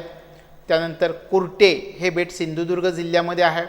त्यानंतर घारापुरी, उंदेरी, खांदेरी, कुलाबा, कासा आणि जंजिरा ही बेटं रायगड जिल्ह्यामध्ये येतात. अशा प्रकारे ही महाराष्ट्रातील प्रमुख बेटं आहेत. त्यानंतर महाराष्ट्राचा दुसरा प्राकृतिक विभागाचा जर आपण विचार केला तर सह्याद्री पर्वत किंवा पश्चिम घाट, सह्याद्रीच्या आणि सातपुडा पर्वताच्या डोंगररांगा हा दुसरा प्राकृतिक विभाग येतो. हा जो प्राकृतिक विभाग आहे तो दक्षिणोत्तर तापी ते कन्याकुमारी दरम्यान पसरलेला आहे. एकूण लांबी 1600 किलोमीटर आहे सह्याद्री पर्वताची. आणि महाराष्ट्रातील एकूण लांबीचा विचार केला तर 440 किलोमीटर महाराष्ट्रातील लांबी आहे सह्याद्री पर्वताची. सरासरी उंची 915 ते 1220 मीटर आहे. महाराष्ट्रामध्ये याला सह्याद्री या नावानं ओळखलं जातं. आणि सह्याद्री पर्वताच्या निर्मितीच्या कालखंडाचा जर विचार केला तर सेनोझॉइक म्हणजे गोंडवाना कालखंडामध्ये सह्याद्री पर्वताची निर्मिती झालेली आहे. यानंतर यामधील खडकाचा प्रकार बेसॉल्ट आणि जांभा प्रकारचा आहे. भारताच्या पश्चिम किनारपट्टी सह्याद्रीला समांतर पर्वत आहे. म्हणजे भारताच्या पश्चिम किनारपट्टीला हा जो सह्याद्री पर्वत आहे, पश्चिम घाट आहे, तो समांतर पर्वत मानला जातो आणि हा पर्वत दख्खनच्या पठाराची पश्चिम सरहद्द निश्चित करतो. उत्तरेला सातमाळा डोंगर रांगांपासून दक्षिणेला कन्याकुमारीपर्यंत सह्याद्री पर्वत पसरलेला आहे. महाराष्ट्रामध्ये सह्याद्री पर्वताला पश्चिम घाट या नावानेही ओळखलं जातं. महाराष्ट्रामध्ये सह्याद्रीची उंची उत्तरेकडे वाढत जाते तर दक्षिणेकडे कमी कमी होत जाते. भारताचा विचार केला तर पश्चिम घाटाची उंची दक्षिणेकडे वाढत जाते. ह्या दोन गोष्टी लक्षात ठेवणं गरजेचं आहे की महाराष्ट्रामध्ये सह्याद्रीची उंची उत्तरेकडे वाढत जाते आणि दक्षिणेकडे कमी कमी होत जाते. पण भारतामध्ये या उलट पश्चिम घाटाची उंची दक्षिणेकडे वाढत जाते आणि उत्तरेकडे कमी कमी होत जाते. म्हणूनच सर्वात उंच शिखरं ही दक्षिण भारतामध्ये आढळतात. उदाहरणार्थ अनाईमुडी हे शिखर 2695 मीटर उंचीचं हे पश्चिम घाटातील शिखर दक्षिण भारतामध्ये आहे. अशा प्रकारे भारताचा विचार केला तर पश्चिम घाटाची उंची दक्षिणेकडे वाढत जाते आणि उत्तरेकडे कमी कमी होत जाते. पश्चिम किनारपट्टीच्या मैदानी प्रदेशाकडून म्हणजे कोकणाकडून जर पर्वताकडे पाहिलं तर सह्याद्री सरळ भिंतीसारखा दिसतो. पश्चिमेकडं सह्याद्रीचा उतार एकदम तीव्र स्वरूपाचा आहे. पूर्वेकडून जर पाहिलं तर पठाराचा जो उतार आहे तो उतार मंद स्वरूपाचा आहे. सह्याद्री पर्वतामुळं अरबी समुद्राला मिळणाऱ्या पश्चिम वाहिनी नद्यांचं आणि बंगालच्या उपसागराला मिळणाऱ्या पूर्व वाहिनी नद्यांचे जलविभाजक वेगवेगळे झालेले आहेत. सह्याद्रीच्या घाटवाट्याची उंची समान नाही तर वेगवेगळी निरनिराळी आहे. नद्यांचं अपक्षरण म्हणजे खनन कार्यामुळं जलविभाजकांचं स्थान बदललं गेलेलं आहे. पश्चिम घाटाच्या वैशिष्ट्यांचा जर आपण विचार केला तर पश्चिम घाट हा जगामधल्या सर्वात जास्त जैवविविधता प्रदेशापैकी एक प्रदेश म्हणून ओळखला जातो. या प्रदेशाला युनेस्कोनं जागतिक वारसा स्थळ म्हणून घोषित केलेलं आहे. भारताच्या एकूण क्षेत्रापैकी 40% क्षेत्रास पाणी पुरवठा पश्चिम घाटातून उगम पावणाऱ्या नद्यांपासून होतो. दख्खनच्या पठारावरील नद्यांच्या उगमस्थानाचे प्रदेश याचा जर आपण विचार केला तर दख्खनच्या पठारावरील महत्त्वाच्या नद्यांची उगमस्थानं या सह्याद्री पर्वतामध्ये आहेत. गंगा नदीच्या खालोखाल महत्त्वाची असलेली गोदावरी नदी महाराष्ट्रामध्ये उगम पावून पूर्वेकडे वाहते. नाशिक जिल्ह्यामध्ये त्र्यंबकेश्वरजवळ गोदावरी नदीचा उगम पावतो आणि नाशिक शहरामध्ये येईपर्यंत गोदावरी नदी 20 किलोमीटर लांबीच्या घळईमधून वाहते आणि त्या ठिकाणी ती रांजण खळगे तयार करते. रांजण खळगे म्हणजे काय तर नदीच्या पात्रामध्ये दगडगोट्यांच्या अपक्षरण क्रियेमुळं किंवा खनन क्रियेमुळं तयार झालेले जे वक्राकार खोल खड्डे असतात त्यांना रांजण खळगे असं म्हटलं जातं. आणि अशाच प्रकारचे रांजण खळगे घोड नदीची उपनदी असणारी कुकडी नदीनं निघोज जिल्हा पुणे या ठिकाणी तयार केलेले आहेत. याशिवाय आपण या ठिकाणी उल्लेख केला होता की नाशिक शहरात येईपर्यंत गोदावरी नदी 20 किलोमीटर लांबीच्या घळीमधून वाहते आणि त्या ठिकाणी ती रांजण खळगे तयार करते. तर अशा प्रकारे रांजण खळग्याची संज्ञा आहे. त्यानंतर कृष्णा नदीची महत्त्वाची उपनदी भीमा नदी आहे. सह्याद्रीमध्ये गोदावरी नदीच्या उगमाच्या दक्षिणेला 100 किलोमीटर अंतरावर भीमाशंकर या ठिकाणी भीमा नदी उगम पावते. यानंतर आपण सह्याद्री पर्वतामधील महत्त्वाच्या शिखरांविषयी माहिती घेऊयात. सह्याद्री पर्वतामधील सर्वात उंच शिखर कळसुबाई आहे. त्याची उंची 1646 मीटर आहे. कळसुबाईचं भौगोलिक स्थान गोदावरीची उपनदी प्रवरा नदीच्या उगमाजवळ इगतपुरीजवळ आहे. नाशिकच्या उत्तरेला साल्हेर शिखर आहे. साल्हेर शिखराची उंची 1567 मीटर एवढी आहे. हरिश्चंद्रगडाची उंची 1424 मीटर आहे. नाशिकच्या उत्तरेला सप्तशृंगी डोंगर आहे ज्याची उंची 1416 मीटर आहे. त्र्यंबकेश्वरची उंची 1304 मीटर आहे. ही महत्त्वाची शिखरं आहेत. नाशिक जिल्ह्यामध्ये तौला, धुळे जिल्ह्यामध्ये हनुमान, नंदुरबार जिल्ह्यामध्ये अस्तंभा, पुणे जिल्ह्यामध्ये तोरणा यासारखी शिखरं महत्त्वाची मानली जातात. त्यानंतर घाटमाथ्यावरील किंवा पर्वतमाथ्यावरील किल्ले आपण लक्षामध्ये घेणार आहोत. सह्याद्रीच्या पर्वताच्या आणि त्याच्या शिखरांवर उंच आणि रुंद जो सपाट प्रदेश असतो त्याला घाटमाथा असं म्हटलं जातं. उदाहरणार्थ माथेरान, पाचगणी, महाबळेश्वर हे प्रसिद्ध घाटमाथे आहेत. तसंच हे घाटमाथे थंड हवेची ठिकाणं म्हणून सुद्धा ओळखली जातात. किल्ल्यांचा जर विचार केला तर सह्याद्री पर्वताच्या अनेक घाटमाथ्यांवरती शिवनेरी, रायगड, सिंहगड, प्रतापगड, पन्हाळगड, विशाळगड असे किल्ले आहेत. यानंतर आपण घाट किंवा खिंड याविषयी माहिती पाहणार आहोत. घाट आणि खिंड म्हणजे नेमकं काय? तर पर्वताच्या रांगा जेव्हा लांबच लांब पसरलेल्या असतात तेव्हा त्या उंच लांब रांगांमध्ये कमी उंचीचा जो भाग असतो या अशा कमी उंचीच्या भागाला खिंड असं म्हटलं जातं. सह्याद्री पर्वतामध्ये आढळणाऱ्या घाटांचा जर विचार केला तर सह्याद्री पर्वतामध्ये उत्तरेकडून दक्षिणेकडे पर्वतरांगावरून गेल्यास थळघाट, माळसेज घाट, आंबेनळी, कुंभारली घाट, फोंडा घाट आणि आंबोली घाट यासारखे महत्त्वाचे घाट आढळतात. हे घाट कोकण आणि महाराष्ट्र पठार यांना जोडणारे दुवे मानले जातात. आता आपण महाराष्ट्रातील वेगवेगळ्या घाटांविषयी माहिती पाहणार आहोत. यामध्ये घाटाचं नाव, ते घाट कोणत्या जिल्ह्यामध्ये आहे आणि कोणत्या मार्गावरती आहे. दिवा घाट हा पुणे जिल्ह्यामध्ये पुणे बारामती मार्गावरती आहे. लिंगा घाट रायगड पुणे जिल्ह्यामध्ये कोलाड भोर मार्गावरती आहे. कुंभा घाट रायगड पुणे जिल्ह्यामध्ये कोलाड भोर मार्गावरती येतो. शेवत्या घाट रायगड पुणे जिल्ह्यामध्ये माणगाव भोर मार्गावरती आहे. वरंदा घाट रायगड पुणे जिल्ह्यामध्ये पुणे महाड मार्गावरती येतो. शीर घाट पालघर नाशिक या जिल्ह्यामध्ये नाशिक जव्हार मार्गावरती आहे. थळघाट ठाणे नाशिक जिल्ह्यामध्ये मुंबई नाशिक मार्गावरती आहे. कसारा घाट नाशिक जिल्ह्यामध्ये मुंबई नाशिक मार्गावरती आहे. माळशेज घाट पुणे ठाणे जिल्ह्यामध्ये अहमदनगर शहापूर मार्गावरती येतो. नाणे घाट पुणे ठाणे जिल्ह्यामध्ये असून अहमदनगर शहापूर मार्गावरती आहे. भीमाशंकर घाट रायगड पुणे जिल्ह्यामध्ये असून नारायणगाव मंदर पनवेल मार्गावरती आहे. सावळी घाट रायगड पुणे जिल्ह्यामध्ये असून राजगुरुनगर पनवेल मार्गावरती आहे. कुसूर घाट रायगड पुणे जिल्ह्यामध्ये असून राजगुरुनगर कर्जत मार्गावरती आहे. बोरघाट रायगड पुणे जिल्ह्यामध्ये असून मुंबई पुणे मार्गावरती आहे. कात्रज घाट पुणे जिल्ह्यामध्ये असून तो पुणे सातारा मार्गावरती आहे. ढवळा घाट रायगड आणि सातारा जिल्ह्यामध्ये असून तो पोलादपूर आणि भोर मार्गावरती येतो. पारघाट रायगड सातारा जिल्ह्यामध्ये असून महाबळेश्वर महाड मार्गावरती आहे. कशेडी घाट रायगड रत्नागिरी जिल्ह्यामध्ये असून महाड दापोली मार्गावरती येतो. हातलोट घाट रत्नागिरी जिल्ह्यामध्ये असून तो दापोली मेंढे सातारा जिल्ह्यामध्ये येतो. उत्तर तिवरा घाट रत्नागिरी सातारा जिल्ह्यामध्ये येतो. कुंभारली घाट रत्नागिरी सातारा जिल्ह्यामध्ये येतो आणि कराड चिपळूण मार्गावरती आहे. पसरणी घाट सातारा जिल्ह्यामध्ये आहे आणि वाई पाचगणी मार्गावरती येतो. खंबाटकी घाट सातारा जिल्ह्यामध्ये असून पुणे सातारा मार्गावरती आहे. दक्षिण तिवरा घाट रत्नागिरी सांगली जिल्ह्यामध्ये येतो. आंबा घाट रत्नागिरी कोल्हापूर जिल्ह्यामध्ये असून कोल्हापूर रत्नागिरी मार्गावर आहे. अनुस्करा घाट रत्नागिरी कोल्हापूर जिल्ह्यामध्ये असून कोल्हापूर राजापूर मार्गावरती आहे. भुईबावडा हा घाट रत्नागिरी कोल्हापूर जिल्ह्यामध्ये येतो.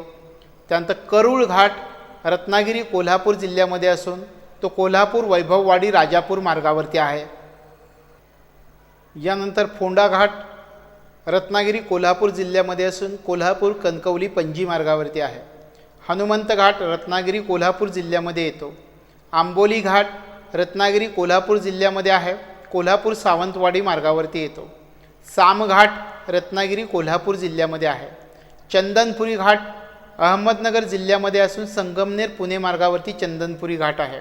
विटा घाट अहमदनगर जिल्ह्यामध्ये असून संगमनेर शहापूर मार्गावरती विटा घाट आहे. तोरणमाळ घाट नंदुरबार जिल्ह्यामध्ये असून शहादा तोरणमाळ मार्गावरती तोरणमाळ घाट येतो. चांदसैली घाट नंदुरबार जिल्ह्यामध्ये असून शहादा धडगाव मार्गावरती चांदसैली घाट येतो.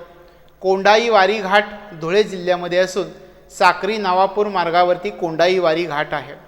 बिजासन घाट धुळे जिल्ह्यामध्ये असून तो धुळे आग्रा मार्गावरती आहे. लळिंगबारी घाट धुळे जिल्ह्यामध्ये असून तो धुळे मुंबई मार्गावरती येतो. पालघाट जळगाव जिल्ह्यामध्ये असून पालघाट यावल इंदोर मार्गावरती आहे. चिखलदरा घाट अमरावती जिल्ह्यामध्ये असून चिखलदरा घाट अमरावती चिखलदरा धावणी मार्गावरती आहे. सारसा घाट चंद्रपूर जिल्ह्यामध्ये असून तो सिरोंचा चंद्रपूर मार्गावरती आहे. कुंडी घाट कोल्हापूर जिल्ह्यामध्ये असून कोंडी घाट देवरुख कोल्हापूर मार्गावरती येतो. अशा प्रकारे वेगवेगळे घाट आहेत. यानंतर आपण सह्याद्री पर्वताच्या डोंगर रंगांविषयी माहिती समजावून घेऊयात. सह्याद्री पर्वताच्या 3 मोठ्या डोंगर रंगा मानल्या जातात. यामध्ये शंभू महादेव डोंगर रंगा, हरिश्चंद्र बालाघाट डोंगर रंगा, सातमाळा अजिंठा डोंगर रंगा या सह्याद्री पर्वताच्या 3 मोठ्या डोंगर रंगा मानल्या जातात. याच्यातल्या शंभू महादेव डोंगर रंगा, शंभू महादेव डोंगर रांग ही सह्याद्री पर्वतापासून आग्नेय दिशेने जाणारी डोंगर रांग आहे आणि रायरेश्वरापासून शिंगणापूरपर्यंत पसरलेल्या रांगेला शंभू महादेव डोंगर रांग असं म्हटलं जातं. या डोंगर रांगा सातारा आणि सांगली जिल्ह्यामधून पुढे कर्नाटक राज्यामध्ये जातात. भीमा नदीच्या खोऱ्याच्या दक्षिणेला शंभू महादेव डोंगर आहेत. महाराष्ट्रामधील पठारावरील दक्षिणेकडील सर्वात मोठी डोंगर रांग ही शंभू महादेव डोंगर रांग आहे. शंभू महादेव डोंगरावर वाईजवळील पाचगणी आणि महाबळेश्वर ही ठिकाणं आहेत. टेबल लँड या नावाचं पाचगणी पठार प्रसिद्ध आहे आणि या डोंगर रांगेमुळं भीमा आणि कृष्णा नदीची खोरी वेगळी झालेली आहे. या डोंगर रांगेमध्ये शंभू महादेवाचं मंदिर प्रसिद्ध आहे. या डोंगर रांगा 18 अंश उत्तर अक्षवृत्तापासून आग्नेय दिशेने पसरलेल्या आहेत. सातारा सांगली जिल्ह्यामध्ये या डोंगर रांगा पसरलेल्या आहेत. या डोंगर रांगेच्या सातारा जिल्ह्यामध्ये शाखेला बामनोलीचे डोंगर म्हणून ओळखलं जातं. या डोंगर रांगेच्या कराड जिल्ह्यामध्ये शाखेला आगाशिवचे डोंगर असं म्हटलं जातं. अशा प्रकारे शंभू महादेव डोंगर रांग ही सह्याद्री पर्वतामधील एक मोठी डोंगर रांग आहे. यानंतर आपण हरिश्चंद्र बालाघाट डोंगर रांगेविषयी माहिती समजावून घेऊयात. गोदावरीच्या दक्षिणेला हरिश्चंद्र बालाघाट डोंगर रांगा आहेत. हरिश्चंद्र बालाघाट डोंगर रांगा या डोंगर रांगेच्या पश्चिम भागामध्ये हरिश्चंद्र घाट आणि पूर्व भागाला बालाघाट या नावाने ओळखलं जातं. अशा प्रकारे ही हरिश्चंद्र बालाघाट डोंगर रांग आहे. हरिश्चंद्र बालाघाट डोंगर रांग आग्नेयेस वळून आंध्र प्रदेशामधील हैदराबादपर्यंत जातात. या डोंगर रांगांवर सपाट माथ्याचे प्रदेश आहे. सह्याद्री पर्वतामधील कळसुबाईपासून ही डोंगर रांग सुरू होते आणि पूर्वेकडे उस्मानाबाद लातूर जिल्ह्यापर्यंत पसरलेली आहे. अहमदनगर जिल्ह्यामध्ये या डोंगर रांगेला हरिश्चंद्रगड असं म्हणतात आणि बीड जिल्ह्यामध्ये या डोंगर रांगेला बालाघाट या नावाने ओळखलं जातं. या डोंगर रांगेमुळे गोदावरी आणि भीमा नदीची खोरी वेगळी झालेली आहे. पुणे, अहमदनगर, सोलापूर, उस्मानाबाद, लातूर, बीड या जिल्ह्यांमध्ये या पर्वतरांगा पसरलेल्या आहेत. बालाघाट हा सपाट माथ्याचा प्रदेश आहे. शिवनेरी हा प्रसिद्ध किल्ला या डोंगर रांगांमध्ये आहे. पुणे जिल्ह्यामध्ये या डोंगर रांगेला तसुमाई डोंगर या स्थानिक नावानं ओळखलं जातं. अहमदनगर जिल्ह्यामध्ये या डोंगर रांगेला बाळेश्वर डोंगर या स्थानिक नावानं ओळखलं जातं. अशा प्रकारे या हरिश्चंद्र बालाघाट डोंगर रांगा आहेत. यानंतर तिसरी महत्त्वाची डोंगर रांग सह्याद्री पर्वतामधील म्हणजे सातमाळा अजिंठा डोंगर रांगा. सह्याद्री पर्वताच्या पूर्वेला या डोंगर रांगा आहेत. सातमाळा अजिंठा डोंगर रांगांची सर्वसामान्य उंची 200 ते 300 मीटर आहे. सह्याद्रीमधील नाशिक जिल्ह्यामधील तौला शिखरापासून पूर्वेकडे यवतमाळ जिल्ह्यापर्यंत विस्तार आहे. या रांगांमध्ये औरंगाबाद जिल्ह्यामधील दौलताबाद किल्ला येतो. तसेच अजिंठा वेरूळ यांचा समावेश होतो. अजिंठा लेण्या वाघूर नदीच्या वळणावरच्या खडकामध्ये आहेत. सातमाळा डोंगर मनमाडच्या पलीकडे अंकाई टंकाईपासून अजिंठा म्हणून ओळखल्या जातात. अजिंठा डोंगर रांगेच्या पूर्वेला निर्मल डोंगर रांग आणि 2 शाखा होतात. यामध्ये दक्षिणेकडील नांदेड जिल्ह्यामधून जाणारी निर्मल डोंगर रांग आणि उत्तरेला यवतमाळ जिल्ह्यामधून जाणारी अजिंठा डोंगर रांग. अशा प्रकारे अजिंठ्याच्या डोंगर रांगेच्या पूर्वेला या 2 शाखा होतात. या 2 शाखा निर्मल डोंगर रांग आणि अजिंठा डोंगर रांग म्हणून ओळखल्या जातात. त्यानंतर नाशिक, नंदुरबार, धुळे, अहमदनगर, औरंगाबाद, जालना, परभणी, बुलढाणा, वाशिम आणि नांदेड जिल्ह्यामध्ये या पर्वतरांगा आहेत. गोदावरी आणि तापी नदीच्या खोऱ्यांना वेगळी करणारी ही सातमाळा अजिंठा डोंगर रांग आहे. पूर्वेकडे सातमाळा अजिंठा डोंगर रांगांची उंची कमी कमी होत जात आहे. नाशिक जिल्ह्यामध्ये सातमाळा डोंगर रांग आहे. अजिंठा टेकड्यांचा उतार उत्तरेकडे तीव्र आहे. अजिंठा टेकड्यांचा उतार दक्षिणेकडे गोदावरी नदीच्या खोऱ्याकडे मंद आहे. याशिवाय देवगिरीचा इतिहास प्रसिद्ध किल्ला, अजिंठ्याची जगप्रसिद्ध लेणी या डोंगरामध्ये उत्तरेकडील उतारावरती वाघूर नदीच्या वळणाच्या खडकामध्ये आहे. याशिवाय अजिंठा डोंगर रांग ही डोंगर रांग तुटक स्वरूपाची डोंगर रांग आहे. अजिंठा डोंगर रांगेची साधारण दिशा जर आपण पाहिली तर अजिंठा डोंगररांगेची साधारण दिशा पश्चिम पूर्व अशी आहे. वेरूळ डोंगरामध्ये वेरूळ लेणी येतात. अजिंठा डोंगराच्या पश्चिम भागामध्ये सातमाळा डोंगर आहेत. या ठिकाणी आपल्याला हे लक्षात ठेवावं लागेल का अजिंठा डोंगराचा जो पश्चिम भाग आहे त्या पश्चिम भागाला सातमाळा डोंगर म्हणून ओळखलं जातं. नाशिक जिल्ह्यामध्ये वायव्य कोपऱ्यामध्ये सातमाळा डोंगर सुरू होतं आणि सातमाळा डोंगराच्या ज्या रांगा आहेत त्या रांगा मनमाडच्या पलीकडे अंकाई टंकाईपासून अजिंठा टेकड्या म्हणून ओळखल्या जातात. सातमाळा अजिंठा डोंगररांगांच्या पूर्वेला उतार मंद स्वरूपाचा आहे तर पश्चिम बाजूला उतार तीव्र स्वरूपाचा आहे. अशा प्रकारे आपल्याला सातमाळा अजिंठा डोंगररांगाविषयी माहिती सांगता येईल. आता आपण सातमाळा अजिंठा डोंगररांगांच्या शाखांविषयी माहिती पाहूयात. याच्यामध्ये अजिंठा डोंगररांगाच्या शाखा कोणत्या जिल्ह्यात आहेत आणि त्या जिल्ह्यामध्ये त्या शाखेला कोणतं नाव आहे हे आपण पाहणार आहोत. अजिंठा डोंगररांगांच्या शाखा नंदुरबार आणि धुळे जिल्ह्यामध्ये आहेत. त्याला गाळणा टेकड्या असं नाव दिलेलं आहे. त्यानंतर परभणी, हिंगोली, नांदेड जिल्ह्यामधील जे डोंगर आहेत त्यांना निर्मलचे डोंगर असं म्हणतात. हिंगोली जिल्ह्यामध्ये हिंगोलीचे डोंगर म्हणून ओळखलं जातं. नांदेड जिल्ह्यामध्ये मुदखेडचे डोंगर म्हणून ओळखतात. यवतमाळ जिल्ह्यामध्ये पुसदच्या टेकड्या म्हणून ओळखलं जातं. अशा प्रकारे सातमाळा अजिंठा डोंगररांगांच्या शाखा आहेत. त्यानंतर सातपुडा पर्वतरांग आणि डोंगररांगेचा जर आपण विचार केला तर सातपुडा पर्वतरांग ही पूर्व पश्चिम दिशेने पसरलेली आहे. सातपुडा पर्वतरांगेमुळे नर्मदा आणि तापी नदीचं खोरं वेगळं झालेलं दिसून येतं.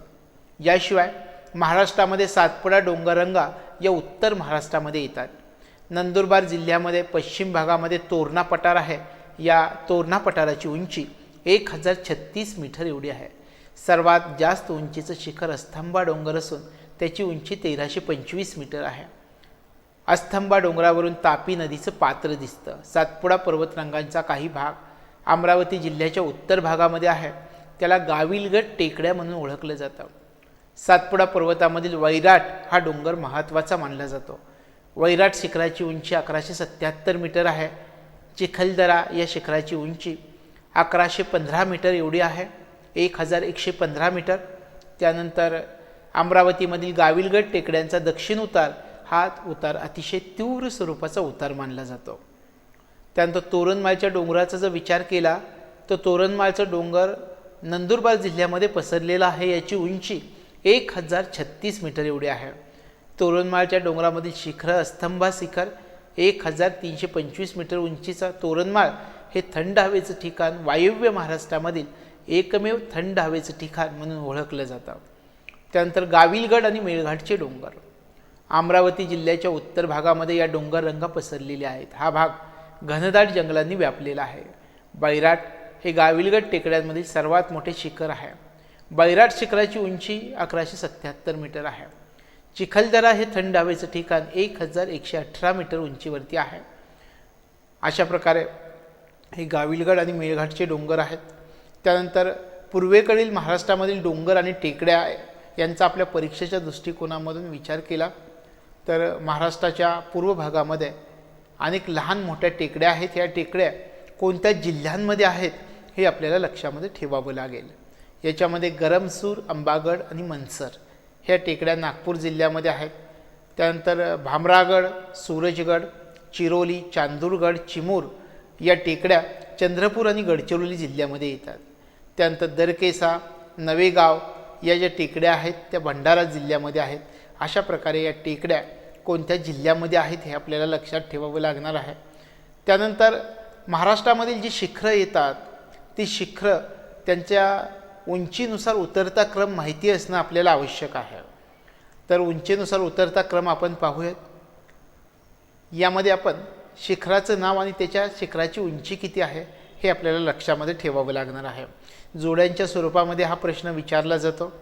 कळसुबाई 1646 मीटर, साल्हेर 1567 मीटर, महाबळेश्वर शिखराची उंची 1438 मीटर, भीमाशंकर या शिखराची उंची 1431 मीटर, हरिश्चंद्रगड या शिखराची उंची 1424 मीटर, सप्तशृंगी या शिखराची उंची 1416 मीटर, तोरणा या शिखराची उंची 1404 मीटर, राजगड या शिखराची उंची 1376 मीटर, अस्तंभा या शिखराची उंची 1325 मीटर, मुल्हेर या शिखराची उंची 1306 मीटर, ब्रह्मगिरी त्र्यंबकेश्वर या शिखराची उंची 1304 मीटर, सिंगी या शिखराची उंची 1293 मीटर, नाणेघाट या शिखराची उंची 1264 मीटर, तौला या शिखराची उंची 1231 मीटर,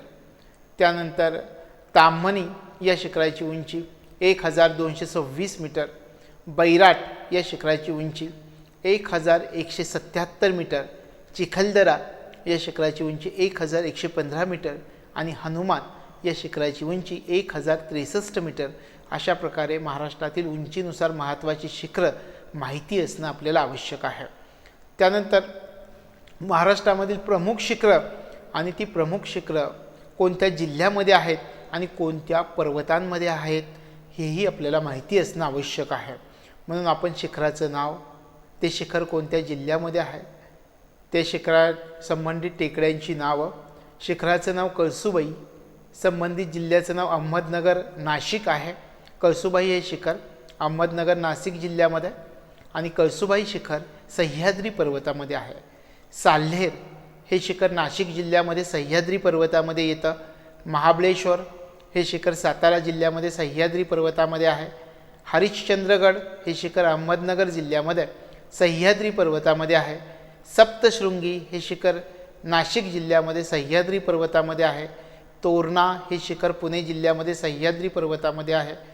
अस्तंबा हे शिखर नंदुरबार जिल्ह्यामध्ये तोरणमाळ डोंगर सातपुडा रांगा या शिखरामध्ये येतं, पर्वतामध्ये येतं. त्यानंतर मुल्हेर हे शिखर नाशिक जिल्ह्यामध्ये सह्याद्री पर्वतामध्ये आहे. ब्रह्मगिरी त्र्यंबकेश्वर हे शिखर नाशिक जिल्ह्यामध्ये सह्याद्री पर्वतामध्ये येतं. तौला हे शिखर नाशिक जिल्ह्यामध्ये सह्याद्री पर्वतामध्ये आहे. बैराट हे शिखर अमरावती जिल्ह्यामध्ये गाविलगड टेकड्यांमध्ये येतं. त्यानंतर चिखलदरा हे शिखर अमरावती जिल्ह्यामध्ये गाविलगड टेकड्यामध्ये आहे. त्यानंतर हनुमान हे शिखर धुळे जिल्ह्यामध्ये गायना टेकड्यांमध्ये किंवा सातमाळा अजिंठा डोंगरांमध्ये येतं. भीमाशंकर हे शिखर पुणे जिल्ह्यामध्ये सह्याद्री पर्वतामध्ये येतं. राजगड हे शिखर पुणे जिल्ह्यामध्ये सह्याद्री पर्वतामध्ये येतं. सिंगी हे शिखर नाशिक जिल्ह्यामध्ये सह्याद्री पर्वतामध्ये येतं. नाणेघाट हे शिखर अहमदनगर जिल्ह्यामध्ये सह्याद्री पर्वतामध्ये येतं. त्यानंतर ताम्हनी हे शिखर पुणे जिल्ह्यामध्ये सह्याद्री पर्वतामध्ये येतं. अशा प्रकारे शिखराचं नाव, संबंधित जिल्ह्याचं नाव, संबंधित टेकड्यांची नावं अशा प्रकारे आपल्याला लक्षात ठेवावी लागतील. त्यानंतर आपण तिसरा प्राकृतिक विभागाविषयी माहिती घेऊयात. तिसरा प्राकृतिक विभाग महाराष्ट्राचं पठार. सुरुवातीला पठाराची निर्मिती कशी झाली हे आपण समजावून घेऊयात. अल्फ्रेड वेगनरचा जो भूखंड वहन सिद्धांत होता, या सिद्धांतानुसार महाराष्ट्राच्या भूसीमेचा गोंडवनामध्ये समावेश करण्यात आला. द्वीपकल्पीय पठाराचा म्हणजे दख्खनच्या पठाराचा एक उपविभाग म्हणजे पठार. गोंडवना भूभागापासून तुटून युरेशियाकडे येणारा भारतीय भूपट्टा ज्यावेळी रियुनियन बेटाजवळून जात होता, तेव्हा सुमारे 70 दशलक्ष वर्षापूर्वी भ्रंशमूलक, ज्याला आपण फिशर टाईप असं म्हणतो. फिशर टाईप म्हणजे काय, तर एक भेग किंवा तडा जाऊन या भेगांमधून ज्यावेळी लाव्हा बाहेर येतो त्याला फिशर टाईप असं म्हटलं जातं. अशा प्रकारे गोंडवाना भूभागापासून तुटून युरेशियाकडे येणारा भारतीय भूपट्टा ज्यावेळी रियुनियन बेटाजवळून जात होता, तेव्हा सुमारे 70 दशलक्ष वर्षापूर्वी भ्रंशमूलक अशा प्रकारे ज्वालामुखीचा उद्रेक झाला आणि त्या लाव्हा रसाच्या निक्षेपणानं हे पठार निर्माण झालं. अशा प्रकारे या पठाराची निर्मिती झाली. या ठिकाणी 29 वेळेला ज्वालामुखीचे उद्रेक झाले. ज्वालामुखीचा उद्रेक संचयनानं पठाराची उंची वाढत गेली आणि हा लावारस बेसिक प्रकारचा किंवा अल्कधर्मी होता. यामधला खडक जो होता तो बेसॉल्ट किंवा आशिताश्म अग्निजन्य खडक म्हणून ओळखला जातो. महाराष्ट्राच्या ईशान्यान्य पूर्व भागामध्ये ग्रॅनाइट म्हणजे कृष्ण प्रस्तर खडक सापडतो. या पठाराचा सर्वसाधारण उतार जो आहे तो सर्वसाधारण उतार आग्नेय दिशेकडे आहे. मुंबईजवळ या लाव्हारसाच्या संचयनाची जाडी जास्त आहे. लाव्हारसाच्या संचयनाची जाडी पूर्वेकडे जाताना कमी होत आहे. यामुळे पठाराची उंची पश्चिमेकडून पूर्वेकडे कमी होत जात आहे. पठाराचा उतार पूर्वेकडे आहे अशा प्रकारे आपल्याला महाराष्ट्र पठाराविषयीची माहिती सांगता येईल. त्यानंतर महाराष्ट्राचा 90% भाग जो आहे तो पठारांनी व्यापलेला आहे. याचा विस्तार जर आपण पाहिला तो सह्याद्री पर्वताच्या पूर्वेला आणि सातपुडा पर्वताच्या दक्षिणेला याचा विस्तार आहे. पूर्व पश्चिम लांबीचा जर विचार केला तर पश्चिमेला सह्याद्री पर्वतापासून ते पूर्वेला गडचिरोली जिल्ह्यापर्यंत चिरोल टेकड्यापर्यंत 750 किलोमीटर रुंद आहे. दक्षिणोत्तर लांबीचा जर विचार केला तर उत्तरेला सातपुडा पर्वतापासून ते दक्षिणेला तिल्लारीपर्यंत 700 किलोमीटर लांब आहे. पठाराची सरासरी उंची 450 मीटर एवढी आहे. पठाराची उंची पश्चिमेकडून पूर्वेकडे कमी होत गेलेली आहे. पश्चिम भागामधील उंची 600 मीटर एवढी आहे. पूर्व भागामधील उंची 300 मीटर एवढी आहे. पठाराचं एकूण क्षेत्रफळ 2.76 लाख चौरस किलोमीटर म्हणजे जवळजवळ 276 लाख हेक्टर एवढं आहे. महाराष्ट्र पठाराची निर्मिती ज्वालामुखीच्या उद्रेकामुळे झालेली असून लावा रसापासून महाराष्ट्र पठार तयार झाल्यामुळं त्याला दख्खन लावा या नावाने ओळखलं जातं. दख्खनच्या पठाराच्या पश्चिम बाजूला विस्तीर्ण कडा आहेत आणि त्यापासून पश्चिम घाटाची निर्मिती झाली. मुंबई समुद्राच्या बाजूकडे पठाराची जाडी जास्त दिसून येते. याशिवाय सह्याद्री पर्वताच्या पूर्वेला विशाल पठारी प्रदेश आहे. याला महाराष्ट्र पठार किंवा दख्खनचा पठारी प्रदेश म्हणून ओळखला जातो. महाराष्ट्र पठाराला देश असंही म्हटलं जातं.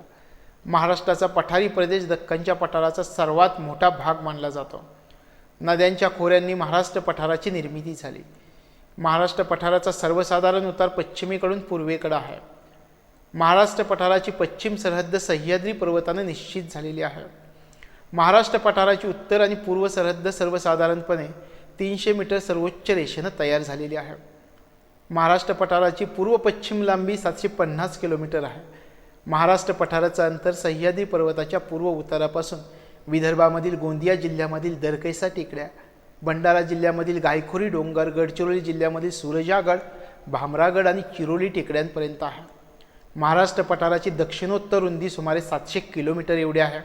याशिवाय उत्तरेला सातपुडा पर्वतापासून दक्षिणेला कोल्हापूर जिल्ह्यापर्यंत आहे. पठाराचा उतार पश्चिमेकडून जसं जसं पूर्वेकडे जावं तसा तसा कमी कमी होत जातो. महाराष्ट्राचा 90% भूभाग दख्खनच्या पठारानं व्यापलेला आहे. महाराष्ट्र पठाराची उंची पश्चिम भागामध्ये 600 मीटर तर पूर्व भागामध्ये 300 मीटर एवढी आहे. विदर्भामध्ये वर्धा आणि वैनगंगा खोऱ्यामध्ये असलेल्या डोंगराची उंची 400 ते 450 मीटरच्या दरम्यान आहे. अशा प्रकारे आपल्याला या महाराष्ट्र पठाराविषयी माहिती सांगता येईल. त्यानंतर पठारांची स्थानिक नावं आपण समजावून घेऊयात. महाराष्ट्रामधील पठाराला वेगवेगळ्या भागामध्ये वेगवेगळी नावं दिली गेलेली आहेत. वेगवेगळ्या जिल्ह्यामध्ये वेगवेगळ्या नावानं या महाराष्ट्र पठाराला ओळखलं जातं. नंदुरबार जिल्ह्यामध्ये महाराष्ट्र पठाराला तोरणमाळ पठार असं म्हणतात. नाशिक जिल्ह्यामध्ये महाराष्ट्र पठाराला मालेगाव पठार असं म्हणतात. अहमदनगर जिल्ह्यामध्ये महाराष्ट्र पठाराला अहमदनगर पठार असं म्हणतात. पुणे जिल्ह्यामध्ये महाराष्ट्र पठाराला सासवड पठार म्हणून ओळखलं जातं. सातारा जिल्ह्यामध्ये महाराष्ट्र पठाराला औंध पठार म्हणून ओळखतात. सांगली जिल्ह्यामध्ये खानापूर पठार असं म्हणतात. मराठवाडा जिल्ह्यामध्ये मांजरा पठार असं म्हटलं जातं. बुलढाणा जिल्ह्यामध्ये बुलढाणा पठार असं म्हटलं जातं. सातारा जिल्ह्यामध्ये पाचगणी पठार असं म्हटलं जातं. वर्धा जिल्ह्यामध्ये तळेगाव पठार असं म्हटलं जातं. यवतमाळ जिल्ह्यामध्ये यवतमाळ पठार असे म्हणतात. अमरावती जिल्ह्यामध्ये गाविलगड पठार असं म्हटलं जातं. महाराष्ट्रामधील पठाराला वेगवेगळ्या भागात वेगवेगळी नावं दिलेली आहेत. अशा प्रकारे महाराष्ट्र पठाराविषयीची वेगवेगळी नावं असणारी वेगवेगळ्या जिल्ह्यांमध्ये आपल्याला लक्षात ठेवावं लागेल. दख्खनच्या पठाराचा जर विचार केला तर बालाघाट डोंगरावर अहमदनगर बालाघाट पठार आहे. या पठारामुळं उत्तरेला गोदावरी आणि दक्षिणेला भीमा नदीचं खोरं वेगळं झालेलं आहे. या पठाराची पश्चिमेकडील उंची 850 मीटर आणि पूर्वेकडील उंची 600 मीटर आहे. या पठाराचा उतार सर्वसाधारणपणे वायव्य आग्नेयस आहे. या पठाराचे मोठ्या प्रमाणात अपक्षरण खनन झालेलं आहे. या प्रदेशामधून मुळा आणि सीना या नद्या वाहतात. शंभू महादेव डोंगराच्या उंचवट्याच्या भागामध्ये सासवडचं पठार आहे. तसंच औंधचं पठार आणि खानापूर जत पठार ही पठारं आहेत. सातमाळा अजिंठा डोंगरावरील सपाट प्रदेश म्हणजे बुलढाणा पठार आणि मालेगावचं पठार आहे. याशिवाय मराठवाड्यामध्ये मांजरा पठार येतं. उत्तरेकडील धुळे नंदुरबार जिल्ह्यामध्ये सातपुडा रांगांमुळे तोरणमाळ पठार आहे. अशा प्रकारे आपल्याला या पठाराविषयी माहिती सांगता येईल. आता आपण महाराष्ट्राची भूशास्त्रीय रचना जिओलॉजी ऑफ महाराष्ट्र असं म्हटलं जातं. महाराष्ट्राचं एकूण क्षेत्रफळ 3,07,713 चौरस किलोमीटरचं आहे. खनिजांनी समृद्ध क्षेत्र राज्याच्या क्षेत्राच्या 19% आहे. संपूर्ण महाराष्ट्र भारताच्या द्वीपकल्पाचा भाग आहे. हा भाग अत्यंत स्थिर अशा प्री कॅम्ब्रियन खडकापासून बनलेला आहे. प्री कॅम्ब्रियन खडक सर्व खडक संरचनेचा पाया म्हणून कार्य करतो. हे आपल्याला लक्षात ठेवावं लागेल. सर्व खडक संरचनेचा पाया म्हणून कार्य करणारा खडक कोणता, तर सर्व खडक संरचनेचा पाया म्हणून कार्य करणारा खडक प्री कॅम्ब्रियन. प्री कॅम्ब्रियन खडकावर प्रोटेरोझोइक कालखंडातील खडकांचं संचयन झालेलं आहे. प्रोटेरोझोइक कालखंडामधील खडकांचं संचयन याच्यामध्ये झालेलं आहेच, पण याशिवाय या खडकावरती नंतर फॅनोरोझोइक, पर्मोकार्बोनिफेरस आणि नंतर लाव्हा रसाचं संचयन झालेलं आहे. राज्याचा 80% भागावरती लाव्हा रसाचं संचयन आहे. महाराष्ट्रातील खडकांची रचना आणि त्यांचे भूपृष्ठापासूनचे स्तर आपल्याला यावेळी लक्षात घ्यावे लागतील. पण महाराष्ट्राच्या भूस्तरीय रचनेचा जर आपण भूशास्त्रीय रचनेचा जर विचार केला, म्हणजे जिओलॉजी ऑफ महाराष्ट्र याचा जर विचार केला, तर हे खडक आपल्याला लक्षात ठेवावे लागतील. म्हणूनच आपल्याला महाराष्ट्रातील प्रमुख खडक प्रणालींचा अभ्यास करावा लागेल, ज्याला आपण रॉक सिस्टीम ऑफ महाराष्ट्र असं म्हणतो. तर वेगवेगळ्या खडक प्रणालींचा अभ्यास आपण या ठिकाणी करणार आहोत.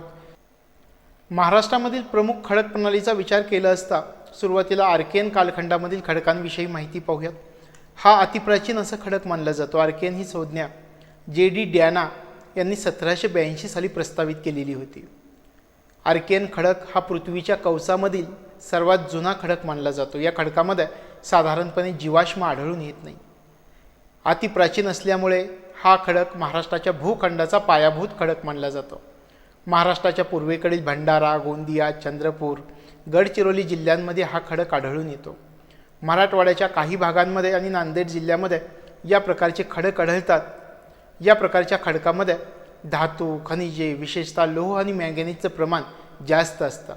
भारतामध्ये या प्रकारच्या खडकामध्ये कोरंडम, सिलिमनाइट, झिंक, तांबे, सिशे ही खनिजे आढळून येतात. अशा प्रकारे आपल्याला आर्कियन कालखंडातील खडकांविषयी माहिती सांगता येईल. आपण या ठिकाणी उल्लेख केलेला होता की आर्कियन कालखंडातील खडकामध्ये जीवाश्म आढळत नाही. तर आर्कियन कालखंडातील खडकामध्ये जीवाश्म का आढळत नाहीत हे आपल्याला माहिती असणं गरजेचं आहे. कारण या खडकाची निर्मिती ज्यावेळी झाली त्यावेळी जीवसृष्टी अस्तित्वामध्ये नव्हती. म्हणून आर्कियन कालखंडातील खडकांमध्ये जीवाश्म आढळत नाही. या खडकाचे मोठ्या प्रमाणावर ते रूपांतर झालेलं असल्यामुळं यातील जीवाश्म नष्ट झालेले असू शकतात, हे सुद्धा कारण असू शकतं. त्यानंतर धारवाड कालखंडामधील खडक, धारवाड रॉक सिस्टम हे प्राचीन खडक असून यामध्ये अग्निजन्य, रूपांतरित, स्तरित प्रकारचे खडक आढळतात. धारवाड खडक हे नाव सर्वात प्रथम ब्रूस फ्रूट यांनी दिलं. कर्नाटकमधील धारवाड जिल्ह्यामध्ये ह्या खडकाचे सर्वात प्रथम अध्ययन केलं गेलं आणि याला नाव पडलं धारवाड प्रणालीमधील खडक, धारवाड कालखंडामधील खडक. ही खडक प्रणाली 2.5 अब्ज वर्ष जुनी मानली जाते. आर्कियन नाईस आणि शिष्ट खडकांचं अपक्षरण होऊन धारवाड खडकांची निर्मिती झाली.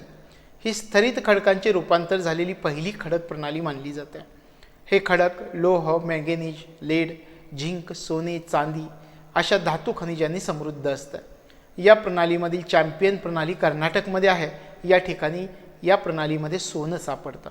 या खडक प्रणालीमध्ये खडकाचे डोलोमाइट, संगमरवर, अभ्रक, सिलिमनाइट, ग्रॅन्युलाइट, हॉर्नब्लेंड आणि गारगोटी हे प्रकार या खडक प्रणालीमध्ये खडकाचे आढळतात.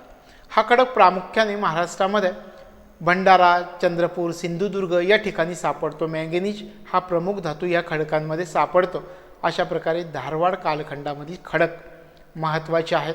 त्यानंतर कडप्पा प्रणालीमधील खडक, कडप्पा प्रणालीमधील खडक हे खडक सर्वात प्रथम आंध्र प्रदेशमधील कडप्पा या ठिकाणी अभ्यासण्यात आले, म्हणून त्यांना कडप्पा हे नाव दिलं गेलं. कडप्पा या नावाचे खडक लोअर पॅलिओझाईक कालखंडामध्ये निर्माण झालेले असावेत असं मानलं जातं. या कालखंडामध्ये जीवसृष्टीचे अस्तित्व होतं, म्हणून या खडक प्रणालीमधील स्तरित खडकामध्ये जीवाश्म आढळतात. हे खडक स्तरित खडकाच्या रूपांतरणापासून तयार झालेले आहेत.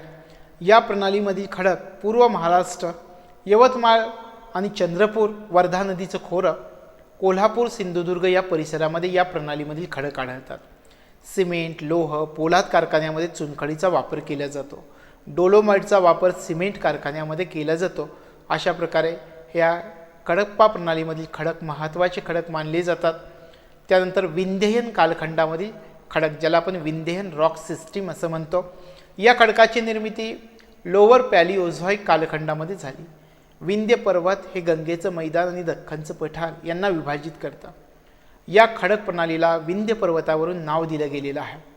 चित्तोडगड राजस्थान ते सासाराम बिहारपर्यंत ही खडक प्रणाली पसरलेली दिसून येत आहे. या खडक प्रणालीमध्ये पन्ना आणि गोवलकोंडा येथे हिऱ्यांच्या खाणी आहेत. महाराष्ट्रामध्ये हे खडक चंद्रपूर जिल्ह्यामध्ये सापडतात. इमारती बांधकामांमध्ये लाल वालुकाश्म प्रामुख्याने वापरला जातो.